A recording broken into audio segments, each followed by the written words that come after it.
Hi folks, JP here from the podcast. Just to let you all know that the podcast is sponsored by AB Entertainment, and the AB stands for Mr. Alec Beveridge. It's a DJ and entertainment business. Alex is on Facebook and Instagram, and you can hit him up through the WhatsApp for any bookings on 07845 746 092. And also folks, the podcast has taken on a new partner, and we're partnered by MCM Framing Services and Hoops Memorabilia. If you want any jerseys, or if you've got any memorabilia sitting around you want framed or anything looked after that way, contact John Mullaney, and you can get him at johnmullaney0971@gmail.com, or contact him on his mobile 07835 072 582.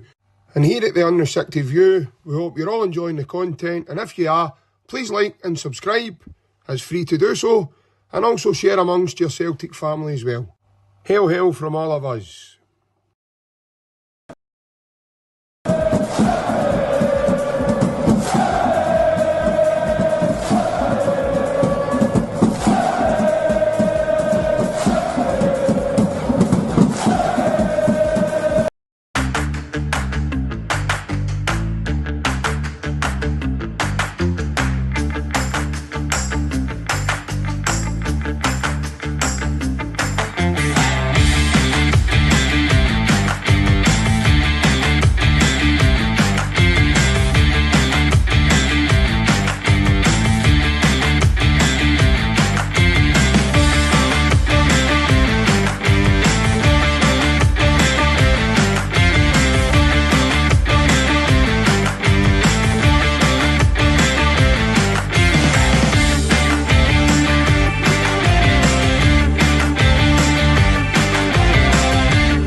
Good evening and welcome back to the Celtic Unrestricted View. It's myself, JP, and joining me this fine Monday evening, my good man, Mr. Ryan Clifford, and Mr. Barry Bannan. All the way back from Blackburn from his great result, 3-1. Good on the boys. How are you, boys? Good weekend, mate? Good, mate. Amazing, obviously. Winning the game yesterday, a massive game. You're always feeling good for days after, mate, to be honest. I'm still in cloud nine, obviously. I made my 400th appearance yesterday as well. So it was a great day and a great weekend for me all round, mate. Celtic winning on Saturday. Started it after a fire. So, aye, mate, I'm happy to be on and smiling, and nice to see you both smiling as well. It's a thing of the days nowadays for us, isn't it, Ryan? We're always smiling, mate. Well, I know you are, wee man. You've got that many subs now in your nighttime relations, we call it. But it's good to see you too, Ryan. As Baz says, mate, great result for Sheffield Wednesday there. Brings them out of bottom three in the league as well. So things are getting excited now. A couple of games to go in the league for them, but I've never stopped believing that they're going to do it, mate. And I think that'll be the way forward. But good weekend for you too, mate. Yeah, obviously Celtic won as well, mate. So that kicked off the weekend as well. But most of the weekend doing the day job, mate. But I did get to see the game yesterday. Like you said there, fantastic victory for Sheffield Wednesday, and consider them and Danny Rowe came into where they are now, mate. I think you can definitely say that they're very, very near where they want to be, and the guys and Baz have done a tremendous job. And like Baz says, at the weekend, it's not done yet. They've still got 2 games to go in the last push, so all the best this season, Baz, and I'm definitely sure it will happen for you, because that performance was brilliant yesterday. That was a team that was full of character, full of determination, and I guess a team that are obviously fighting for the same cause. So brilliant, and obviously 4-0 games as well, mate. A lot of players don't play 4-0 games for the one club, etc. So to do that, mate, it's phenomenal. And like you say, JP, to have Barry back on again, mate, it's brilliant to hear his insights. And but overall, Celtic as well, mate, fantastic, and good to see you as well, mate. No hoodies this weekend. It's getting warmer in Glasgow, so no hoodies this weekend, mate. I've heard he's had a bit of lovers tough baz with Maloney. I've heard the two of them on in good talking terms. Sean was slagging Celtic at the weekend and he wasn't having it.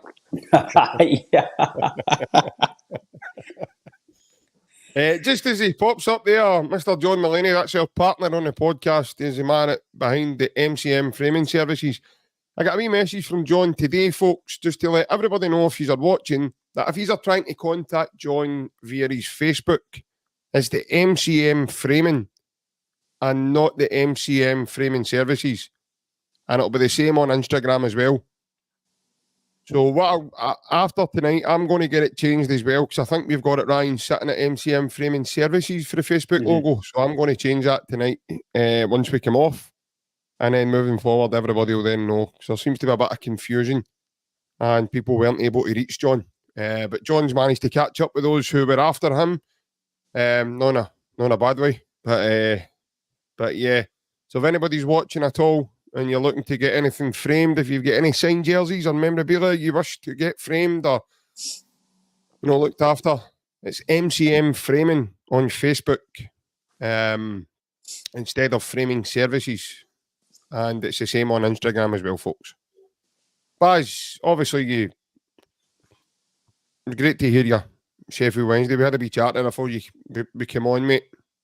As myself and Ryan says, it's been a great achievement. I don't know what the difference is between you all, mate. I don't know if it's Danny and his knee-high boots, his white leather and the double denim that's done it for you all, but something's got you into gear, mate. So, but it's great to see you out the bottom free, mate. That's, as Ryan says as well, that doesn't come for, just by luck. There's been a lot of hard work and dedication, and boys like yourself, Josh Windass, guys that are experienced in these kind of games, and, guys like Will Volks.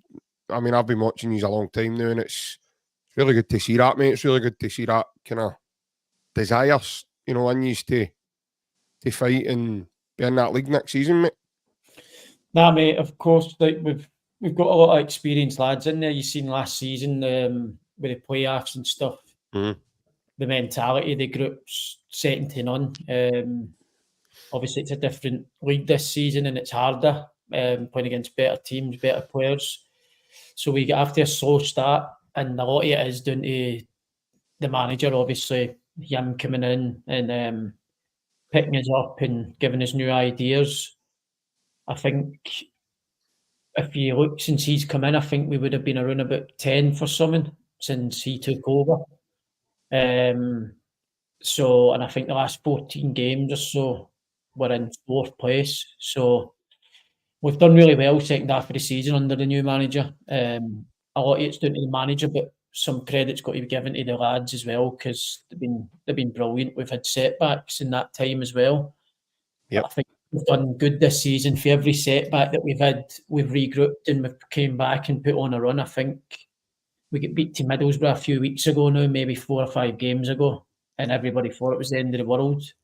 But us and the management team knew it wasn't, and we've not been beat since that game, so we went on another run again. So the mentality of the boys has been questioned, and we've been written off a lot this season. But like I said, the boys are first class and so easy to pick up and get on. There's loads of them in that changing room who are experienced and been around the block and done it and been in these situations before. So that's how you can see with yesterday's performance. It's not a fluke, really. You're just you're basically going back on and picking up what you've done in your career. There's people that have done it year after year. There's a few Rotherham boys who have been Championship back to League One, staying in the Championship for a year or two. They know what it takes. They've been there and done it. It's no through luck. They know what's needed in these games, and I think that's what happened yesterday. It wasn't a great game for the purists. I think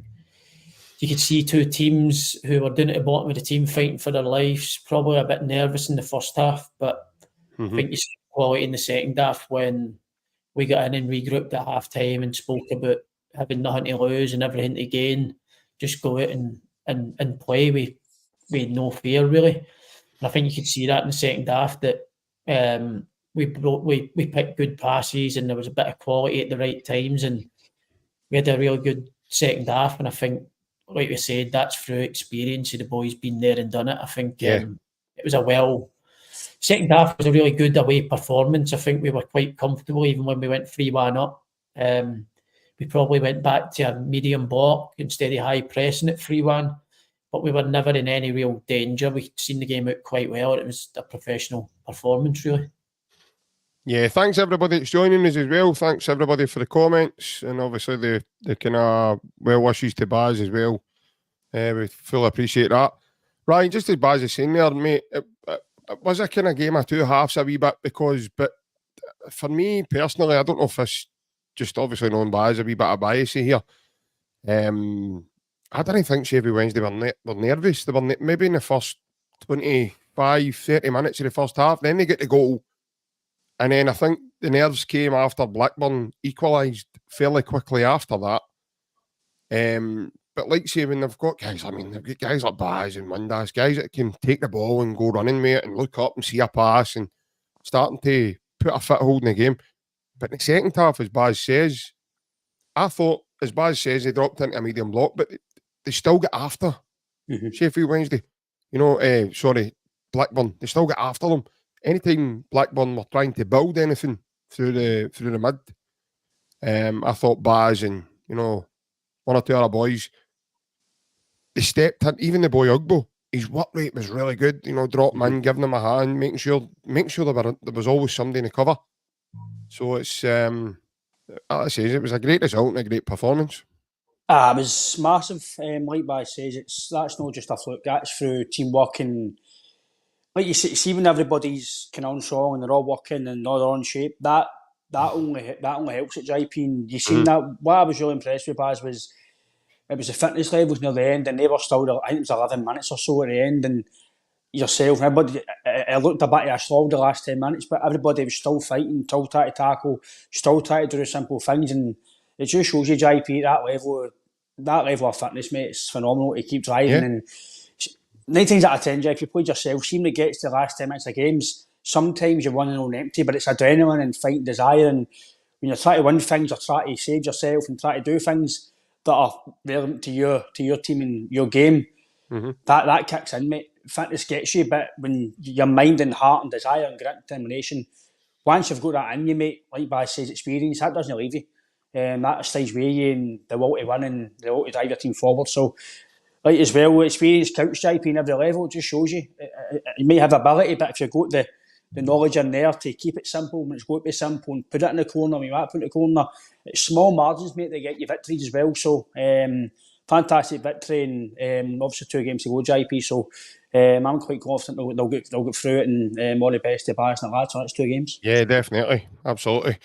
Right, on to the main one. Obviously, I was there on Saturday. But before I come on to that, I've got to say something here, right? Got a wee comment in for Mr. George Robertson. Now, George obviously fancies himself as a replacement for Billy Connolly on the comedy scene. Not too sure what way to take this comment, but have a guess who he's meaning here. So he's saying it's Pierre Martin, Lemmy, and Barry Bannan on the podcast tonight. Now, I'll accept fanny boys or arsehole or dick or whatever else people want to call me. Peter Martin. They call me Peter Martin. Honestly, got to be having a laugh. Peter Martin, if you wish. Got to be, man. Honestly, God, it better be Steve Martin. And to call him Lemmy. I look nothing like Lemmy, man. Exactly.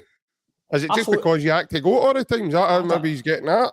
If he says Buzz Lightyear, I could take that, but not Lemmy. Come on, George. You've got to be... I think you've had a late night last night, pal.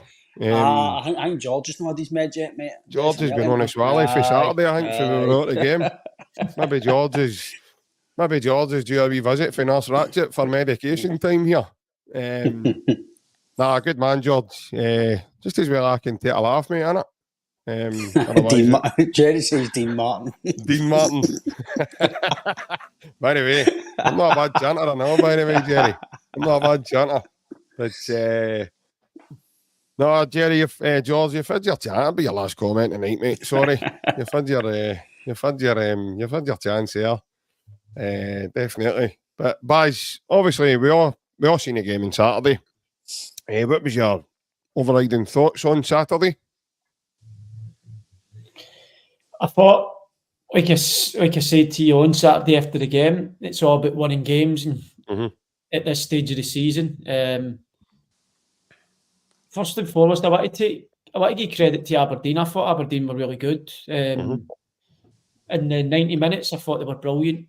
To be honest, I thought they got after Celtic, and what impressed me about them was they under Celtic pressed, and I thought they played through the press a right few times. I thought their midfield three were really, really good on the day. I thought McGrath, Barron, and the boy for Liverpool, the what's his Clarkson.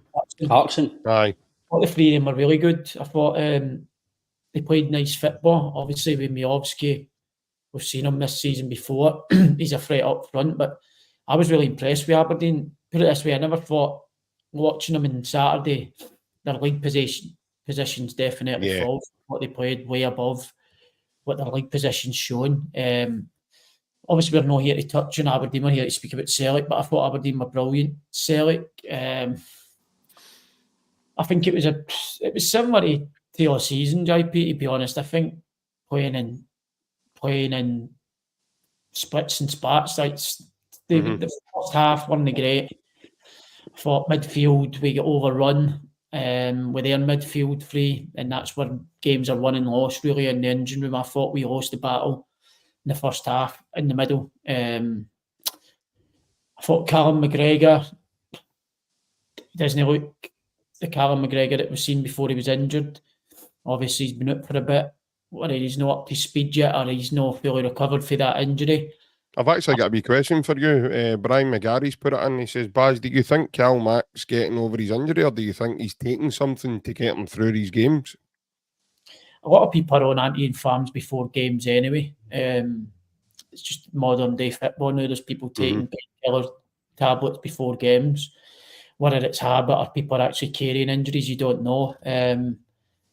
But if you're watching the game, I would probably say he's still injured because his fitness has never ever been questioned.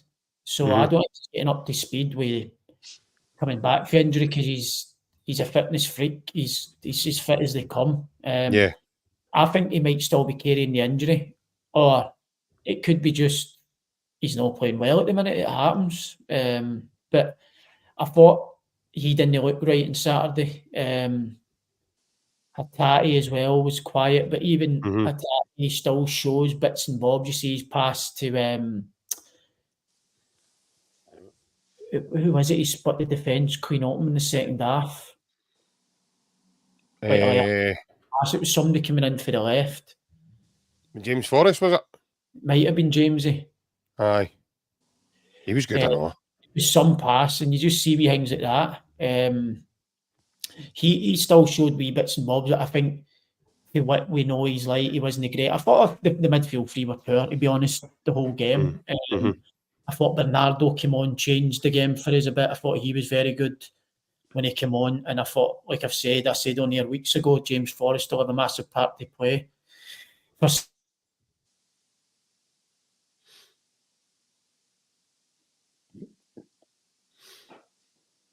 seem to have lost Baz there. It's the first time I've ever seen him stuck for words.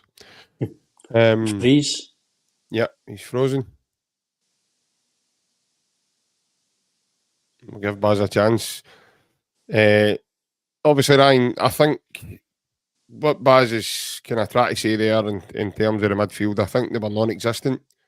I think he's pretty fair and he's pretty spot on in his analysis there of that, because certainly for the stands, you could see they weren't moving quick enough, you know, and they were certainly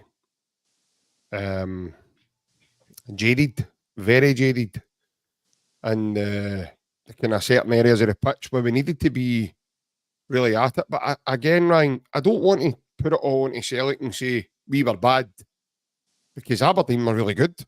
You know, Aberdeen got after us, and they kind of I think we got you back, Baz. Sorry, lad, I don't know what happened there. You just kind of froze. Ryan says that's the first time I've ever seen you stuck for words. He kicked me out so he could get his word in, didn't he? His rosary beads on the other night. He just started a button there. I'm just sitting here with this cloth here, sitting ready to talk, man. He's squeezing it. He's got one of these wrist muscle builders. He's like that, trying to squeeze it. One of these stress cloths. Hurry up, man. Hurry up. He's destroyed 2 watermelons there before you come in. But no, I think we can go to just to make you were saying there, Baz. Were you finished there, Baz, or were you still looking to? I wanted to touch on the defence. I think we gave away a lot of chances on Saturday with crosses, as you've seen in extra time. And I thought, listen, we've been on here about Scales before, but I thought Carter Vickers wasn't brilliant on Saturday either. No, he wasn't. There was a few times where he got the spaces between him and Liam Scales. I think Aberdeen used it very well. There was a few through balls in between the two of them. And I just thought, we weren't at it, to be honest. I think it was a Celtic performance that we've seen quite a lot this season. And I think Aberdeen exploited it and they were on the top form, and that's why the game was so close in the end. But like I said, it's about winning games, and that's all that matters. Yeah, Ryan, I think that's a fair assessment, mate, because like I say, like I was saying there, obviously when Baz's camera froze, it was a bit I don't want to put it on Celtic and say, you know, Celtic were that bad. I think it was more a fact that Aberdeen played really well as well, and they kind of made life difficult for us. But like Baz says, you know, Reid Barron, Clarkson and McGrath, all in the midfield, able to take the ball, take it under pressure. 3 boys that were willing. I mean, that was some... listen, we could say on our part it was bad defending. It was some boy put through for Miovski's goal. That was a great through ball. Just he sensed that Cameron Carter-Vickers came too high and he just slipped it. And Miovski beat the offside trap and he was through and he scored. Unlucky with Joe Hart because he nearly got it. He got a touch to it. And he kind of nearly touched it round the post. But yeah, as I said, it's one of those ones. I think it's fair though because we were certainly under par. But again, cup football, you know, anything. I mean, look at Man United and Coventry yesterday. Man U 3-0 up, Coventry fights back. Cup football's mostly about winning, you know, and getting to the next round or getting to a final. And Celtic have managed to do that, albeit through penalties. But obviously we'll go through and we'll discuss individuality of performances, which I'm pretty sure Brendan would have done with the team as well. I'm not silly enough to think otherwise, but I do think, you know, I've definitely seen it play a lot better, mate. Obviously, the first and foremost, JP, it's positive you won the game, and it doesn't matter in finals or semi-finals or any game really. As long as you get the 3 points or you're through to a final, whatever it is, that's your main priority is to win the game. Obviously, like I say, as much as won the game, JP, there's certain players they don't get a free pass just because we won the game. You've still got to dissect things because if we didn't win the game, you'd be talking about that completely. So you can't just discard. I know I don't want to sit hammer players, JP, and people might think that I'm harming them because I don't like them or this and that. I might harm them because I'm wanting the best for my club. I want the best players playing for us. I want the guys to improve if they can, but there's some guys that I do still think will improve to take us forward, and and that's why sometimes I might hammer them. I know I'm not a professional and stuff like that, but when I've seen these guys enough now to determine what I feel about them, and Aberdeen did do well, let's be fair. We were very under par, but especially in the first half, I thought they done well. The goal, because you did early doors, wasn't great from our part. That can knock your team talk at the window right away. You then need to get back on the back foot and try and get into the game again. But we did get back into the game quite quickly, which again, it's a bit of character for us in that sense. But overall, the main thing is you've won the game, JP, but we can't keep having to come back into games to win it. This is, I know you've got to respect teams and stuff, but there's been at least 4 or 5 games that I can remember top of my head that we've went up and then back down and then up. We need to see games out. That's 2 or 3 minutes to the end, and that extra time, we used to be good enough to see games out. If it means going the corner, if it means going long, whatever you need to do, we shouldn't be, and it's carbon copy goals, people conceding. It's like we're not learning. It happens in Europe, it happens in the league. Why do they not learn? It's the same balls all the time, long balls all the time. But overall, JP, you've got to, obviously we'll go into bits of the game, but overall, you've won the game, you're through in our final, mate, so it might be the only positive we'll see tonight, mate, but all in all, you've got to be positive because you've won the game, you've come back for getting up and then down again, so certain players done well, certain players no great, but I think as a collective, we've won the great, JP, but the main thing is you win the game, you through in our final, and the double's on the cards now, mate, so we've got... But the only thing is, if we do play that in the league, you might lose points, and that can't happen. We can't keep playing 45 minutes good or 45 minutes bad. You've got to do it at least 60 to 70 minutes. Football's a 9-minute game, and I know you can't play at high tempo for that long because you will tire and teams do get spells in games, but we need to try and be a bit more consistent on the game because eventually, if you keep no performing like that, at least for a period of time in the game, and when you do perform, you need to kill the game off, because when you don't kill it off, then we see what happened at the weekend. But positive is, we won the game and we're through in our final, and that's the biggest part of the weekend you've got to take through. Yeah, I think that if you start to individual dissect it, you can go through the team and say, right, he wasn't good, he wasn't good, he wasn't. Baz, do you not think it was more down to the way Aberdeen set up and went about their business, at the fact that we just couldn't get started and we couldn't get going? Because you've said yourself, Carter Vickers wasn't the same. Liam Scales was probably his worst game for Celtic in a Celtic jersey, arguably. I actually thought, and maybe this was just me, I thought the two fullbacks were very, very solid. I thought Alistair Johnson was going for challenges, very physical. He took a bit of a knock in the first half, and he kind of dropped to the floor and he was in agony for a wee while, and then the ref came over and he said, do you want treatment? And he said no, and he got up and managed to get on with it. I thought Greg Taylor, apart from being too small, and that's been targeted now by certain teams, they're going physical and direct. Obviously, Aberdeen saw that. That's the thing as well, Baz. I thought Aberdeen played to our weakness. They set about our weaknesses and it worked for them. They got joy from it. And one of them is to target our left back position, just for purely height, because that's why they put Angus MacDonald up front as well. Just to target that side, because they knew they certainly know we've got frailties, especially if you play the ball in the air. Because Greg, don't get me wrong, he tries his best to be as physical as he can, but there's only a limit to how physical he can be. But then you've got Liam Scales, who on Saturday he wouldn't have been able to do the crossword for you, let alone do anything else. I thought he was too pedestrian. He was looking for passes that weren't there. He was out of sorts, really out of sorts, and I'm really flabbergasted as to why he wasn't replaced earlier.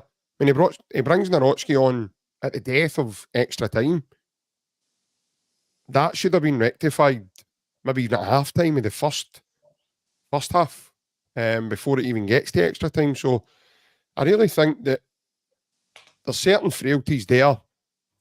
And like you say, lads, they've been there all season. It's not just once or twice here. These frailties aren't something that's just started happening. But I thought as Aberdeen played to that, to their strength, if that makes sense, all day on Saturday. Aye, well, I've gave Aberdeen credit, obviously, for their point of view. They played very well. They probably played the best they could probably play to their limit. But that doesn't get away from it. No matter what Aberdeen turned up on Saturday, it shouldn't have been that close. We've spoken on here numerous times. If Celtic turned up the way we missed every team in the league. So Celtic never turned up for whatever reason. I don't think it was down to Aberdeen playing well. It was down to Celtic just not turning up. And that's happened numerous times this season in all different games and different halves. I thought Celtic just... Did they take their eye off the ball and think they were just going to turn up and win? Possibly. Yeah. And then it's hard in games because if you take your eye off the ball and a team gets in front, starts to get confident, it's so hard to then turn the game. Can be too late at times and we get away with one. But touching on the fullbacks, I thought we spoke about, I don't know, it might have been Livingston at Celtic Park when they scored a late goal, or was it Hearts, about getting out and closing crosses down. Mm-hmm. Might have been Anthony Ralston or somebody that never done it. It was the last minute again on Saturday. You're 2-1 up, ready to go to your cup final. And the boy Hoylett gets the ball and just shifts it and crosses it. He's jogging out. You got to stop the cross. It's like or death. You're 2 minutes, a minute away from getting to a final. Just give everything to go out there and stop the cross. So he was at fault for that goal before it even comes into the box. And then people saying Greg Taylor, and maybe Greg Taylor. Greg Taylor makes the exact same movement in both-headed goals. He comes inside Liam Scales, and I still don't know why he's coming inside him, because the ball's not even cleared yet. So if the ball does get deflected behind Scales, or Scales gets a flick, his guy's getting onto the ball. He's coming inside Liam Scales. I know sometimes when Scales, if fullbacks, they come in normally because for the knockdown, but he's then gambling on Liam Scales losing it, kind of thing. So I don't know. It might be Scales. He's so heavy. He was so hesitant on Saturday as well when the ball's dropping right before him. Great day with Greg Taylor. It's Scales against the boys Soccer at the back post. Scales nowhere to be seen, and then Angus Donald comes up in extra time. Scales, he's picking him up as well. It's his guy. It's the same ball. It's the exact same ball as well for the Soccer goal. Anything against either of the two. Soccer will outpower him, and he's bigger and stronger. So Greg Taylor he can if if Scales isn't there, then you have to. It's last go to, you're just panic defending then. But Scales is there, so it's both goals are his man. So, but like I said, even the third goal as well for Aberdeen, Alistair Johnson's got to stop the cross. He's got to do better to stop the cross. Fullbacks nowadays, it's all right. It's the modern day fullback now is all about going forward, and I've said Alistair Johnson's brilliant at both, but on Saturday he needs to do a lot better to stop the ball coming in the box. That's a fullback's first job, is to defend, and a lot of that is to, when you're 1v1 defending, stop crosses coming into your box. Because it's a big problem what we have as a team, Celtic, is defending crosses. So you need to stop it at source, and that's stopping the cross coming into the box. So I think Alistair Johnson's as much to blame as Liam Scales for the goals, to be honest, because he could have done a lot better. See if it's a great piece of play for the winger. Don't get me wrong, the crosses are brilliant crosses for Junior Hoylett. He puts them in great areas. But you've got to get out and stop him doing it. Even after the first cross where he sees him doing it, you would think that's a warning for the rest of the game then. But it wasn't, because 120 minutes he's doing the same cross. We never learnt for the second goal. And it can cost you, because like I touched on Saturday with you, big man, if that's a league game, that's 2 points trapped. At this stage of the season, it can't happen. So, but listen, Brendan, like we said, he'll be talking about the game. He'll be picking up on these things, and you look back at this game on Saturday, and it's probably come at a good time, because he'll be happy. He'll be on them now for the next 5 games, and it's going to be a big learning curve for them, and hopefully it doesn't happen again. But yeah, say it was down to Aberdeen being brilliant that we weren't, they stopped us and they know. I just think Celtic weren't at the races, and because we've got the better players and a big squad and people who can come off the bench and change the game, I think that's what won us the game, that with a better team and the better players. But they weren't at the races, and that shows the golf that we can still not be at the races and win another semi-final. Let me comment here for John Menteith. He says Hart is the most hesitant player in the box, and he should be screaming for the cross balls. I think there's a wee element of that as well, isn't there? I mean, you certainly look at McDonald's goal. Hart's in no man's land, and he just watches the ball bounce by him. As much as you're saying Scales has got to deal with that as well, but I do think that there's an element to Joe's game where, I mean, don't get me wrong, he's been an absolute great servant for us, but there's an element to that Joe's game where I think sometimes maybe it's a second guessing he does to himself and kind of starts and stops and stuff. I think when goalies make their mind up, they need to kind of stick to it. It's a hard one, because I get what you're saying as well in terms of the balls at Scales' side there. I know I says to my dad, to be fair, that Joe Hart, mate, but Joe Hart's been at Celtic for how long now? He doesn't really come for cross balls, so we've seen this for the last 2-3 seasons, however long Joe Hart's been there. He is quite rooted to his goal line, even for corners and swinging corners. Very rarely comes and punches. So the Celtic defenders know this, so you've got to get, it's man for man then, and I know some people you can lose headers in the air, obviously, but two in the same games, it can decide like league titles. We're lucky that it was in the cup and we get a chance to rectify it. But if that's in the league game, you wouldn't be saying sometimes you can get out jumped, you'd be raging. So it can't happen for me. And I get it if Joe Hart, maybe there's loads. After Johnson should stop the cross. Can Joe Hart come for it? Probably, but the main thing is Joe Hart doesn't really come for crosses. So Liam Scales against his man and he's lost it both times. So the buck falls at Scales probably, but I say Alistair Johnson's got to do a lot better as well. Aye, that's Ryan. That's why the lads call him Dracula, mate, because he doesn't come for crosses. No, listen, I agree with mostly what Baz is saying there in terms of the one for Hoylett crossing the ball over. Johnston he's pedestrian there. He's just jogging. We spoke on here long enough about it. And obviously, there's a guy we're going to mention about jogging. But we'll obviously stick with the Johnson man. Yourself, do you agree with that? In terms of Johnson, he's a bit laboured getting out and shutting that cross down? I think in general, JP, like Baz says, football now, it's a big frustration to me, right? But obviously, I don't play professional, JP, but even when I played myself, I know I was a striker, but the first thing I done was shut the guy down as soon as you get the ball. Professional football now, or when I see Celtic, especially in Scotland, they let the guy bring the ball down first and get set. Why do you not go on tapping right away and shut the space down? Like the one with Young's an example. See if Young gets on that right away. That's not happening. That goal's not happening. If he shows him right away down the line or whatever. It's these wee small things like Baz says like that. Shut. Like I said with James Tavernier. Sorry, it's scoring goals and free kicks and penalties, but the guy can't defend. Can't defend him. We even said it yesterday in some parts of the game. So Arsenal has got to be tight to his man. And if he stops the cross, like Baz says, that doesn't happen. We're no blaming Scales or Taylor or whoever people are blaming in their own opinion. That's not happening. So Baz is spot on.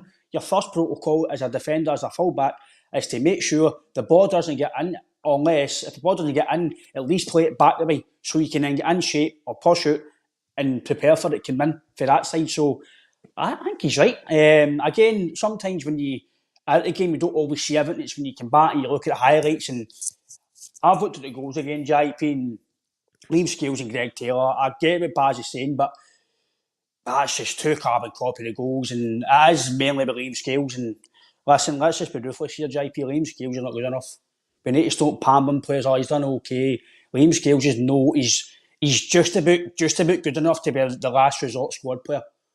He should not be considered in anybody's first 11, in my opinion. Against all about opinions, but for my opinion, Liam Scales should not be playing for the rest of the season because he's going to kill us. I've said it for months and months and months. It's going to happen, and it happened twice at the weekend. And like Baz says, if that's a league game, we're all going after nothing because we've dropped 2 points. But because we've won the game, it's all right.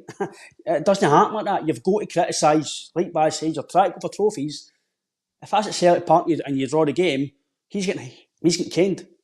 He's getting canned. And again, I will never ever question the manager, any manager, JP, but I'm going to start looking at what the manager's doing if he keeps playing him. Because we can all see it's not good enough. Well, so, he sees him every day, Ryan. But that's worrying me, JP. Because we can all see he's not good enough. We can all see it. But he's still continually playing him.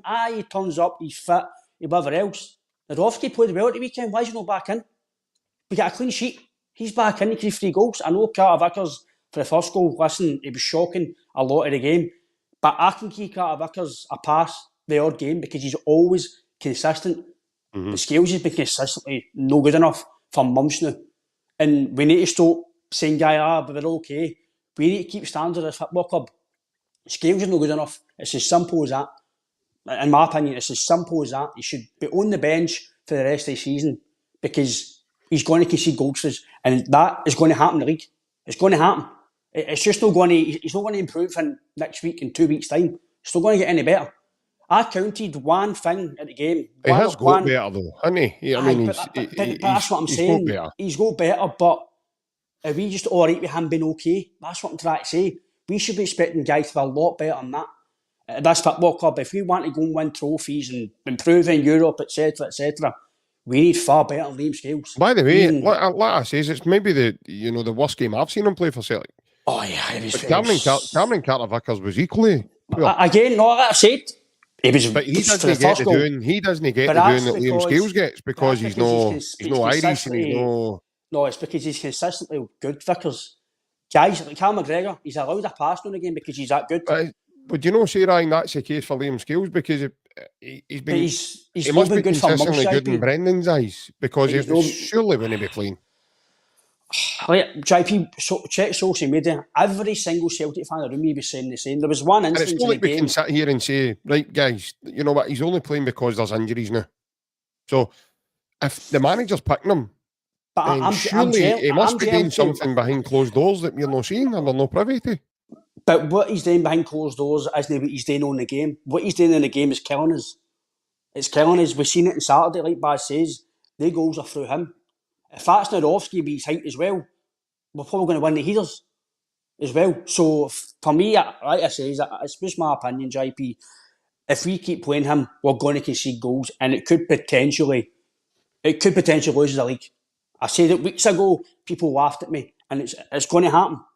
For me, Miovski's got to play, and I will stick by it. Liam Scales isn't better than Largy Belkin for what I've seen, but I can't fully comment because I've only seen the guy 4 or 5 games. Yeah. But actually, still on scale. I don't want to keep hammering play JP, but I just want us to get the best we can, and he's not good enough. And that's just my opinion. I don't know what you feel about it, mate, but he's obviously doing something in Brendan's eyes, but I really don't know what he's doing because the full fan base can see it. There was one instance in the first half, is it first or second half? I counted 1, 2, 3, 4, 5, 6, 7, then he passed it. Mm-hmm. There was 1, 2, 3 options to pass it, and he's passing the ball behind guys. How can you start an attack when you're passing the ball behind guys? It's every game. It's not like I'm just picking this one game. We can all see it. He's not good enough. The guys that he's passing the ball to have got to take a touch or two to get the ball. See the level we're trying to play it in the high intensity football. You can't do that. You've got to get the ball spread. 2, 3 touches. I know sometimes it might be a weaker fit. Right, 1, 2, 3 and play. Don't 7 and 8 touches in that. See if that's a better team. They're killing you. Boom, pressing, you're away. And he's chasing dead. So, but it's just for me, mate. Listen, that's the thing. We've all got a view, and we've all got things that maybe see. There is a lot of comments coming in agreeing with me, Ryan, and saying that Scales isn't good enough. I'm just trying to play devil's advocate here and saying that he's clearly in the team, guys. So, I mean, Brendan's a manager, and Brendan's not a daft man. Any time. I mean, and we can't sit here and say he's only playing because somebody's injured, because that's not the case anymore. Rodgers is telling us there's a fully fit squad there. Everybody's available and ready to go, apart from Idah. And I think he mentioned the other boy was the boy that was loaned out to Motherwell. What's the boy's name? A fullback? Montgomery. Oh, Adam Montgomery. Mm-hmm. So he's telling us there's a fully fit squad there. And Liam Scales is, when he's fit, he's been the mainstay of the back four all season. So he's been the only one that's, everybody else seems to be getting moved around about. He stays. So what other reason can be behind that? Surely if the manager's seen him and gone, he's a manager, he's on the touchline, so he must see what we're all seeing. Or is it something else? Is it the fact that he brings a balance to the team because he's left-footed? Because I get where he's coming from. And I had my frustrations with Liam Scales, on Saturday for certain elements in the game. But I've seen a lot of comments like Nick's here. He says Scales is only playing, in my opinion, because Rodgers thinks he's the best of a bad bunch. And I don't believe that. I certainly don't believe that. I'm not buying into that at all. because Rodgers isn't a silly man. He wouldn't be playing Liam Scales, Baz, if he thought Liam Scales was just the best of a bad bunch. Because in my opinion, Rodgers, it's very easy for Rodgers to go, do you know what, I'll just play Stephen Welsh here. And he could play him. I'd rather Stephen Welsh played. Well, that's the thing, that's the thing. But I really think that, I mean, what's your thoughts on it, Baz, in terms of Liam Scales? Because I know he's come into the team, and when we were facing adversity, a time we were limited centre-backs, he's come in. Listen, he's done very, very well. He's went to Ibrox and he's undefeated. He got a man of the match performance in the Champions League for us this season. And he was outstanding, in my opinion, against Rangers at Celtic Park. So what would be the reason why Rodgers is playing him over other people? I think what Nick said's probably I think that's the way I'm going down, because just because he's playing doesn't mean he's good enough for Celtic. It might be the other ones, aren't they? For whatever reason, Brendan obviously sees them in training.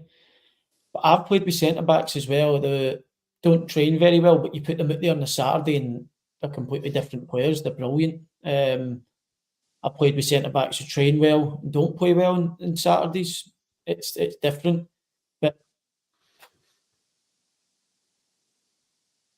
for what I've seen, and I've not seen much in the Rocky. Nobody really has. He's not played a lot of games. What I've seen for the Rocky, I've been impressed. So I don't know what's going on, but for what I've seen of the two, I think the Rocky's the better centre half. Brendan obviously sees different because, like you said, we spoke about Naroki. We wanted Naroki to play this weekend, the weekend just gone, after the St Mirren game. And we all said that he probably wasn't going to play, to be honest, because we know Brendan keeps picking Liam Scales. But he has dropped off recently, JP. I don't know what you think, but I think he's dropped off a lot since the turn of the year, probably. Yeah, I would agree. There's certain frailties starting to creep into his game. Yeah, I would agree. So I know he's had a lot of different partners and people like that, and we spoke about when Carter Vickers plays, the other centre-back looks good. That's next to him. It doesn't matter who it is, whether it's Welsh, Scales, Naroki, they all look better next to Carter Vickers. But on Saturday, he made a few mistakes. Well, he made a lot of mistakes, and I think the guy that's put the comment there, I think that's probably about right, to be honest, mate. I think Brendan obviously thinks he's the best of a bad bunch, and that's why he keeps playing him. But I don't see Naroki every day, so it's hard. I said this last week as well. It's hard for me to comment because I've only seen a wee bit of Naroki, but what I have seen him, I think he's been very good. So that's why I would like to see him play the rest of the season. But listen, we'll see on Sunday, won't we? Because realistically, well, me and you had a chat last Monday, Baz, didn't we? And Ryan wasn't on me. Ryan was on his day job, and I said to you, and you kind of agreed with me. And I said to you, if Liam Scales is fit and back for that abductor problem that he had, that obviously Ryan had abducted him and kept him captured, he might actually think about doing it again after Saturday now, and maybe doing it a bit longer this time. But as soon as he's back fit, I said to you last Monday night, mate, I says, he'll be back in the team. I says, he'll be one of the first names in the team sheet after the goalie.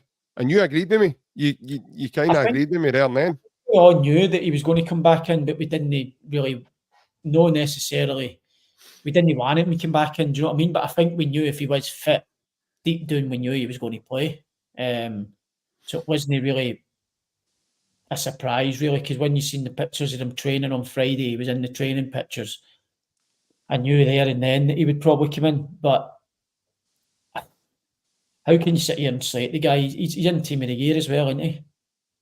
He got in the SPL. Well, this is it. I mean, that was going to be my next point about Liam Scales, and to add to that, Baz, he's been picked in the PFA Player of the Year, but some of the selections in there are actually really baffling to me. I agree. I think I've looked at the team and I think some of the players, the lower teams in the league get overlooked, I think, in these votes. I've been impressed with quite a few players that never made the team. spoke about it with Ryan. I thought the two midfielders for Dundee have been brilliant this season. Yep. But McGregor and Lundstrom get in it. Danny Armstrong at Kilmarnock as well. Carter He's had a Vickers, great season. obviously the best centre-half in Scotland, but he's not played enough games to get in the team of the year. Yeah, I know. He's not played enough games to get in that team. He's easily the best centre-half, but you've got to play games to get in team of the year, surely. You can't score 3, 4, 5 games in Old Firm games, say he was brilliant. He's in team of the year. I don't get it. There's been good defence. The boys at Kilmarnock will feel hard done by. The centre-halves there have been brilliant this season for them. I know a lot of people spoke about Frankie Kent at Hearts as well. I thought he's done well this season. So I don't think you can really look at that team of the year too much. I know the front threes, there's no Old Firm players in it, but I think it's tap heavy with Old Firm players because they finish first and second every year. As do you guys look at that? See, when that comes out and it goes public, do you guys look at that? And the ones that do you think they sit and they feel aggrieved and go, my God, I've played my best season in a long time? And it's obviously good to get in it because I've been in it down here and stuff like that. But sometimes you look at it and you think, who's actually voting? Like, how does it work? Because, even down here this season, the boy Adam Armstrong at Southampton never even made the team of the season. He's been brilliant, or not? So you're looking and thinking, what's going on here? Like, how did he work it? I think the boy Mavididi at Leicester, I think he's one of the best players in the league. Never get in it. I don't know how it works, to be honest. But obviously, the ones who have probably at Dundee and your Kilmarnocks, like your Armstrongs, they all feel aggrieved because say they've got the best seasons of their lives. It's always good to get recognised, but I don't think you can read too much into Liam Scales and people like that getting in the team of the season because I think, like you said, there's a few in it, big man, that probably shouldn't have been in it. 100%. Like, Carter Vickers was another one. I said to you, Ryan, the other day, I was baffled by that decision. I was like, but he's not. I was the same as Baz. He's not played enough football. That derby there was his first derby of the season, and there's been 3. There's got to be 5 become the end of the season. So, I was baffled by that. I really, really was. Listen, Scales I think he's been picked there as well for his regularity as well when he plays with the biggest team in the country. So I think maybe that's why it's, he gets a shout there because he's played Scales. I mean, Scales has probably played a lot of football similar to Callum this season. He's probably, Baz, I don't know about you, mate, but I'd imagine Scales has probably played more football now than he probably ever has in his career. He must have the most appearances for Celtic this season. Absolutely. Because Greg Taylor's been injured, Carter Vickers been injured, McGregor's been injured. Johnson's been in and out. Joe Hart, obviously, probably the most, and then I would say Scales, probably. I think 100%. So you can see a point there where he's been a regular all season for the best team in Scotland, so why would he not be in it? But performance-wise as well, in the league games, listen, he's probably... There's been league games this season where he's been faultless, don't get me wrong. You've watched games where you can't say anything about him, but we've been a dominant team in them games, you know what I mean? I just think at times this season when we've been asked to defend, he's been at fault and been found wanting, but we've seen it in Saturday as well. Carter Vickers for the first goal was probably to blame. So it kind of happened, but I just think recently Liam Scales, it's been happening too much, and when you've got somebody like the Rocket to come in and step in, I think it probably is the time for the Rocket to get a run of games. Just like JP, for me, I just want us to just be ruthless with people, mate. Like, I've always said when I played, mate, see if I was not doing well, I'd rather the manager just says, look, man, you're shite, pal. You're on the bench. Not good enough. Just be honest. Because see if I'm playing and I'm not doing well, people are going to keep hounding me, and you will eventually lose confidence. And I don't want to sit on every podcast, mate, and say the boys not good enough, because I don't want to slate my own players, mate, or say I just want my team to get better and players to improve. But do I really think Liam Scales would... Here's a question, right? Why would you keep a guy in your squad or an 11 that's not going to improve you or contribute to make you a better team? That's the be-all and end-all with signing players. I think there's more to it with Liam Scales, Ryan. I think the Liam Scales thing's more to do with it. He's an Irish lad as well, and he can... Listen, people don't look at this. They don't. For me, people don't look at that. They look at a player's overall ability, and they look at the way a player plays in the team and what they bring to the team. There's more to bring into the team than just going out in the park and playing football.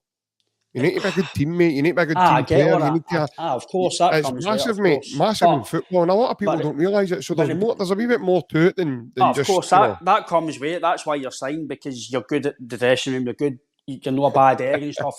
But Nick gave you a nice wee bit of boost there for you. He says that's why your career's on camera, mate. I would take my camera. You talking about Nick? You should see his career now, Nick. Take off, mate. Tuning it off 10 at night, mate. You're all right.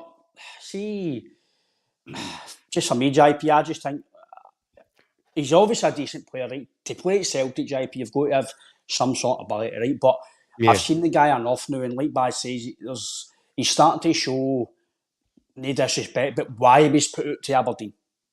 That's to be honest. He was put out for a reason, not just to get game time. I didn't fancy him.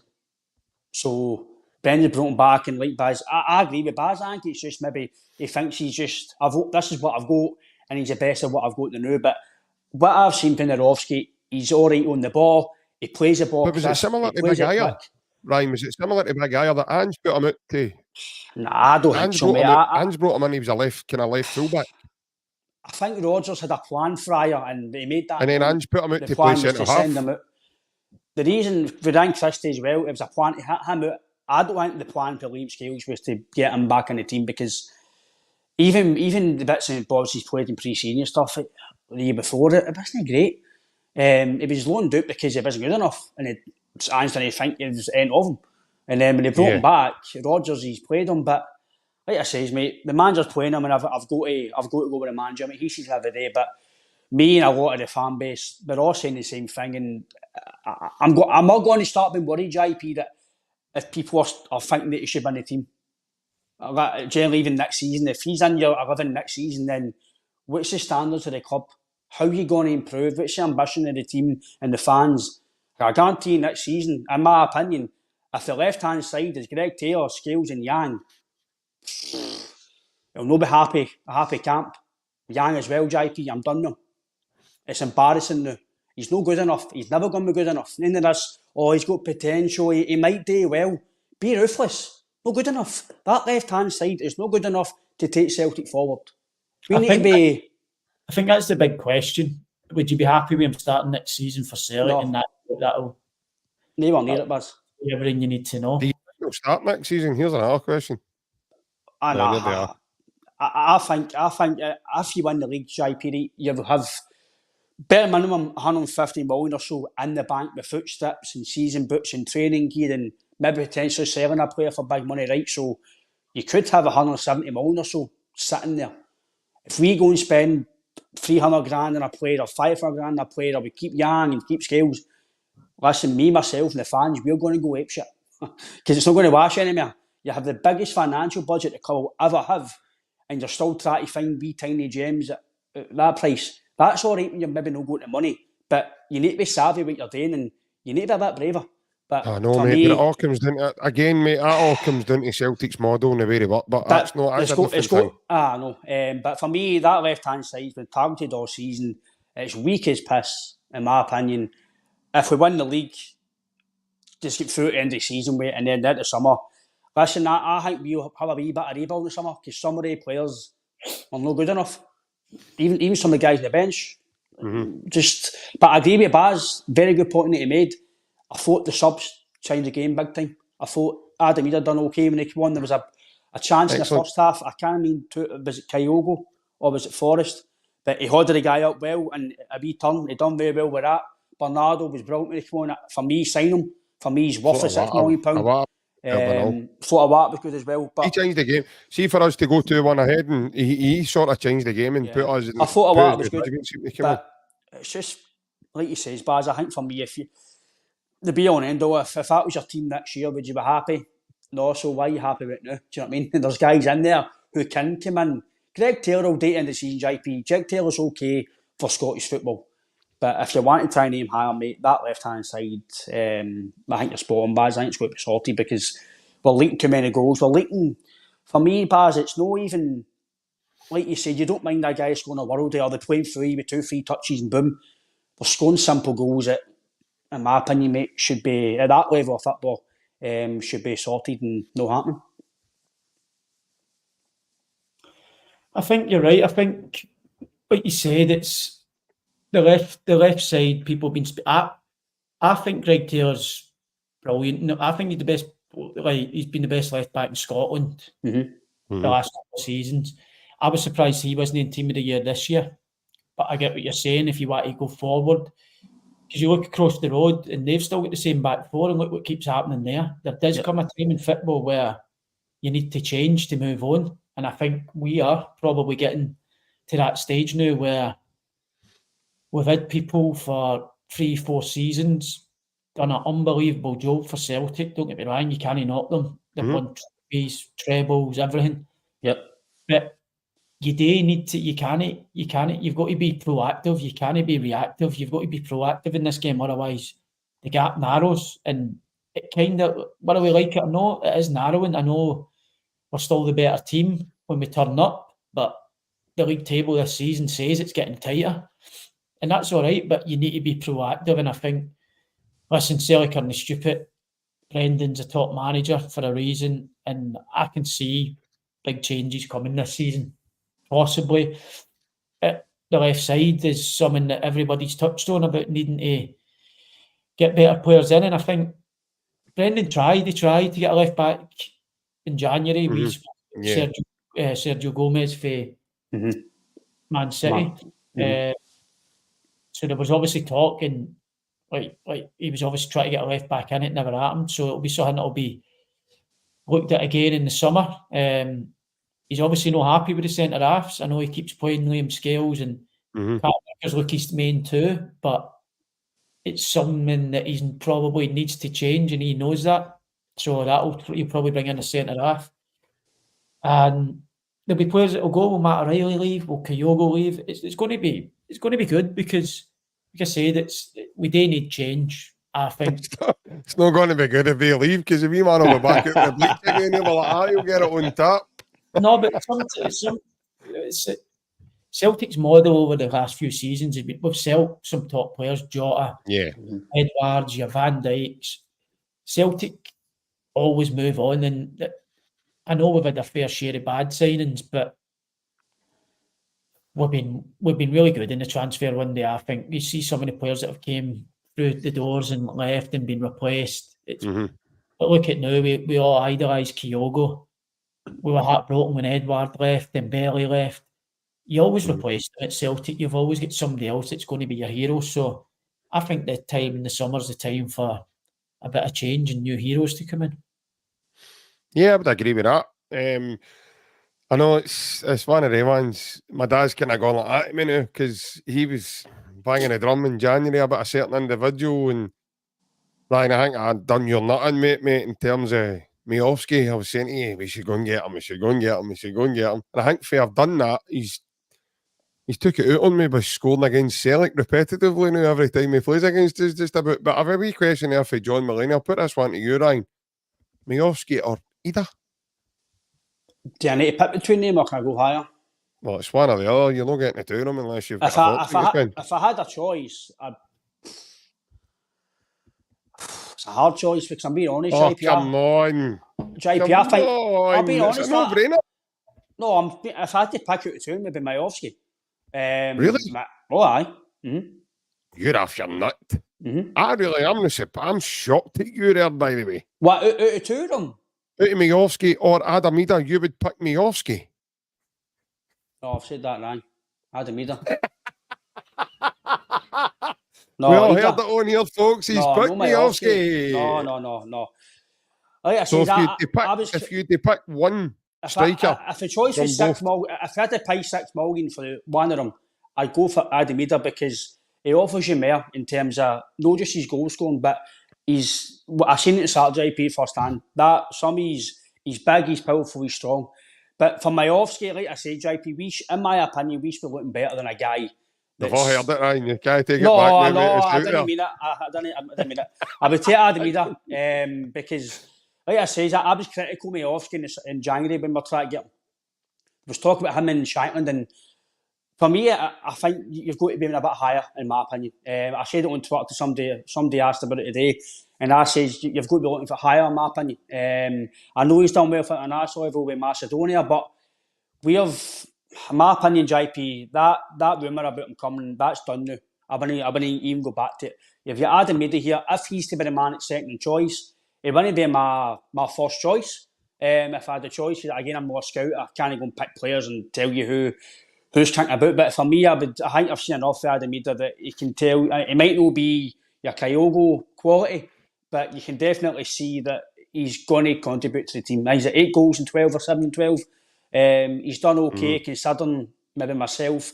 I kind of battered his profile, and maybe a bit hasty. But you can only batter the profile because of what you've been given. And he's come in, he's done decent. He's scored the penalties. He's contributed well to some of the games. He's done well at Ibrox. I think that's when a game maybe some went all right.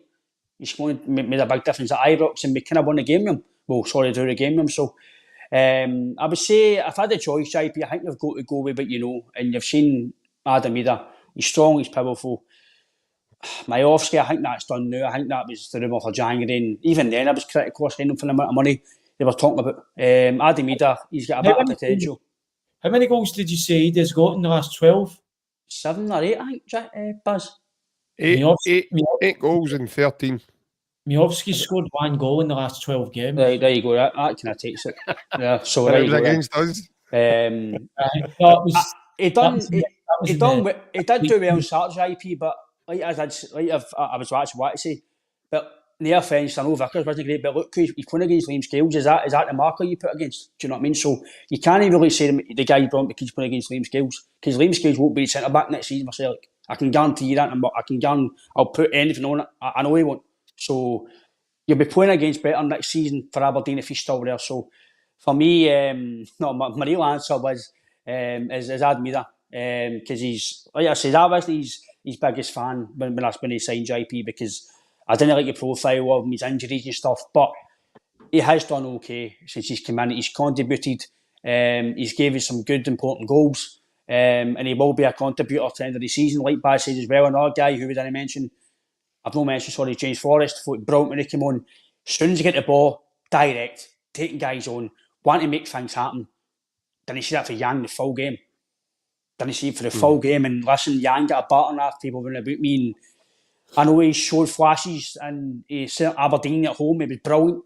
But then 3 or 4 games after that, he's no good. And at Celtic, I don't think, mate, he can have that. But if I had a choice, mate, I think you've got to Adam Idah.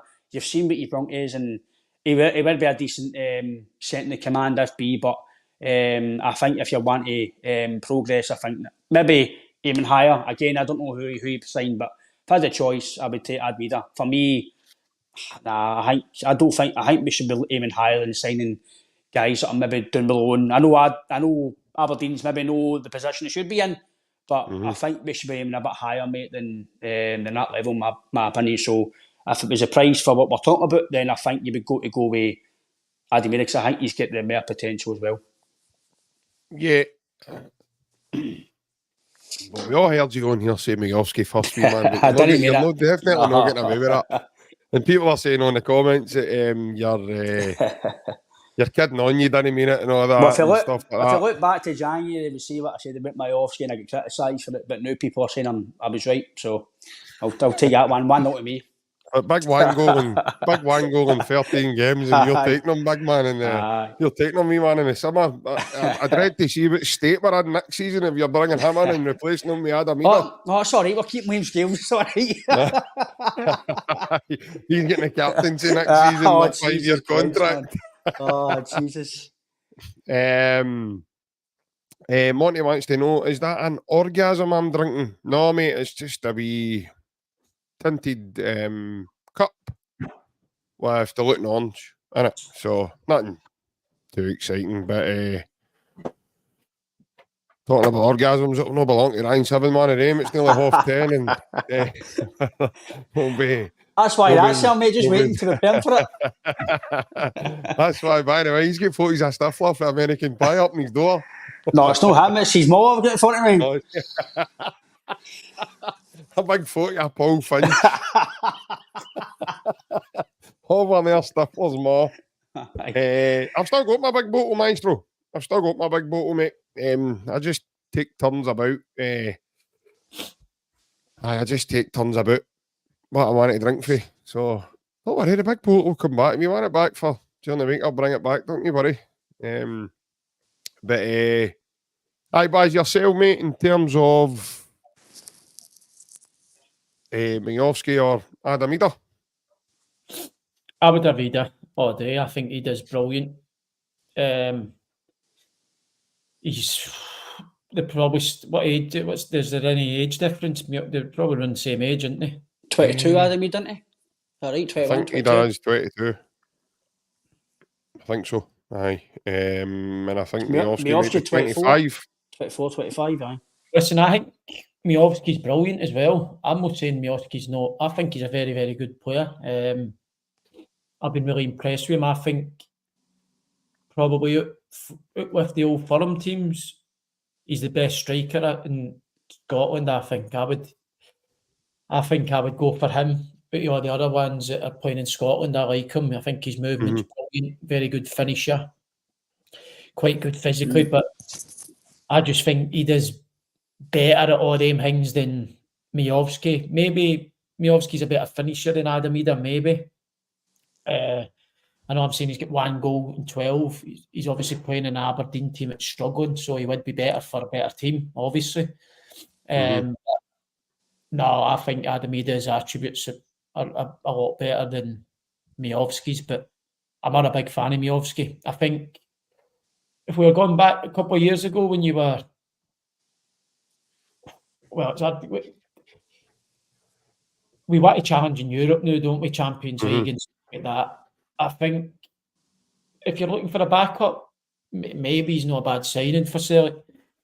If you want to go and win titles and you want to do well in the Champions League, I don't think they're the type of players that you should be signing. Yeah, I would agree. But I think, again, lads, it comes down to... Idah is 23 and Bojan Miovski is 24. So, both of them play international football also. And, yeah, as I said, it's... A wee comment there for long silver. German steak. I got a wee bit of the sun on Saturday at the football, buddy. So that's my excuse for that. But I do actually take a good colour. But thanks for noticing. Cheers. That's nice that you've picked up on that. I think what Bazzi says he's spot on. It'd also be nice to see your face as well.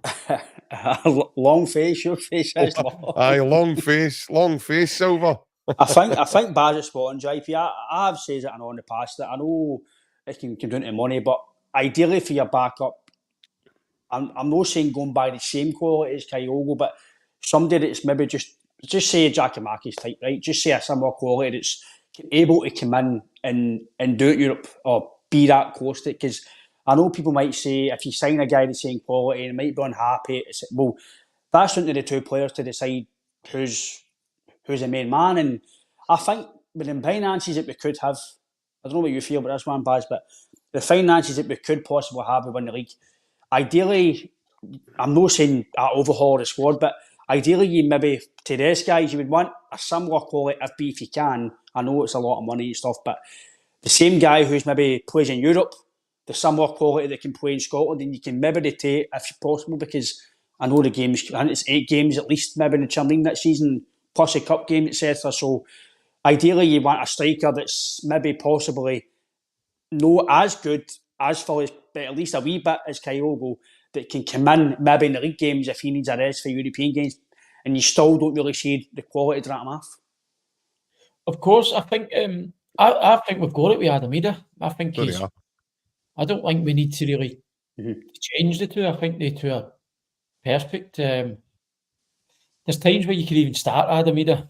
Listen, Kyogo's non-tappable. He's obviously Celtic's main man, but if you're not playing well and you're not scoring, then you need to come out. And that's why you need a good replacement. And I think we've got a very good replacement. Listen, if Kyogo get injured, we hope he doesn't. But I wouldn't be too disheartened because I think Adam Idah's, I like him. I've been really impressed with him since he came to Celtic. Obviously, Kyogo is the main man. He's his first name to play up front. But there is times where you're probably going to get Adam Idah starting because Kyogo's struggling. We seen not long ago where people were starting to get on Kyogo's back.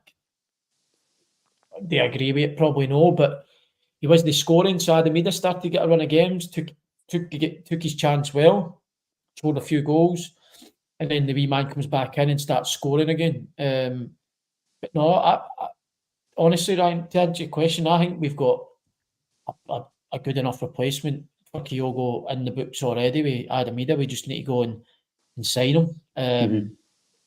6 million, you're speaking about replacing, getting a backup striker that's as good as Kyogo, you're probably going to have to pay more than 6 million. So 100%.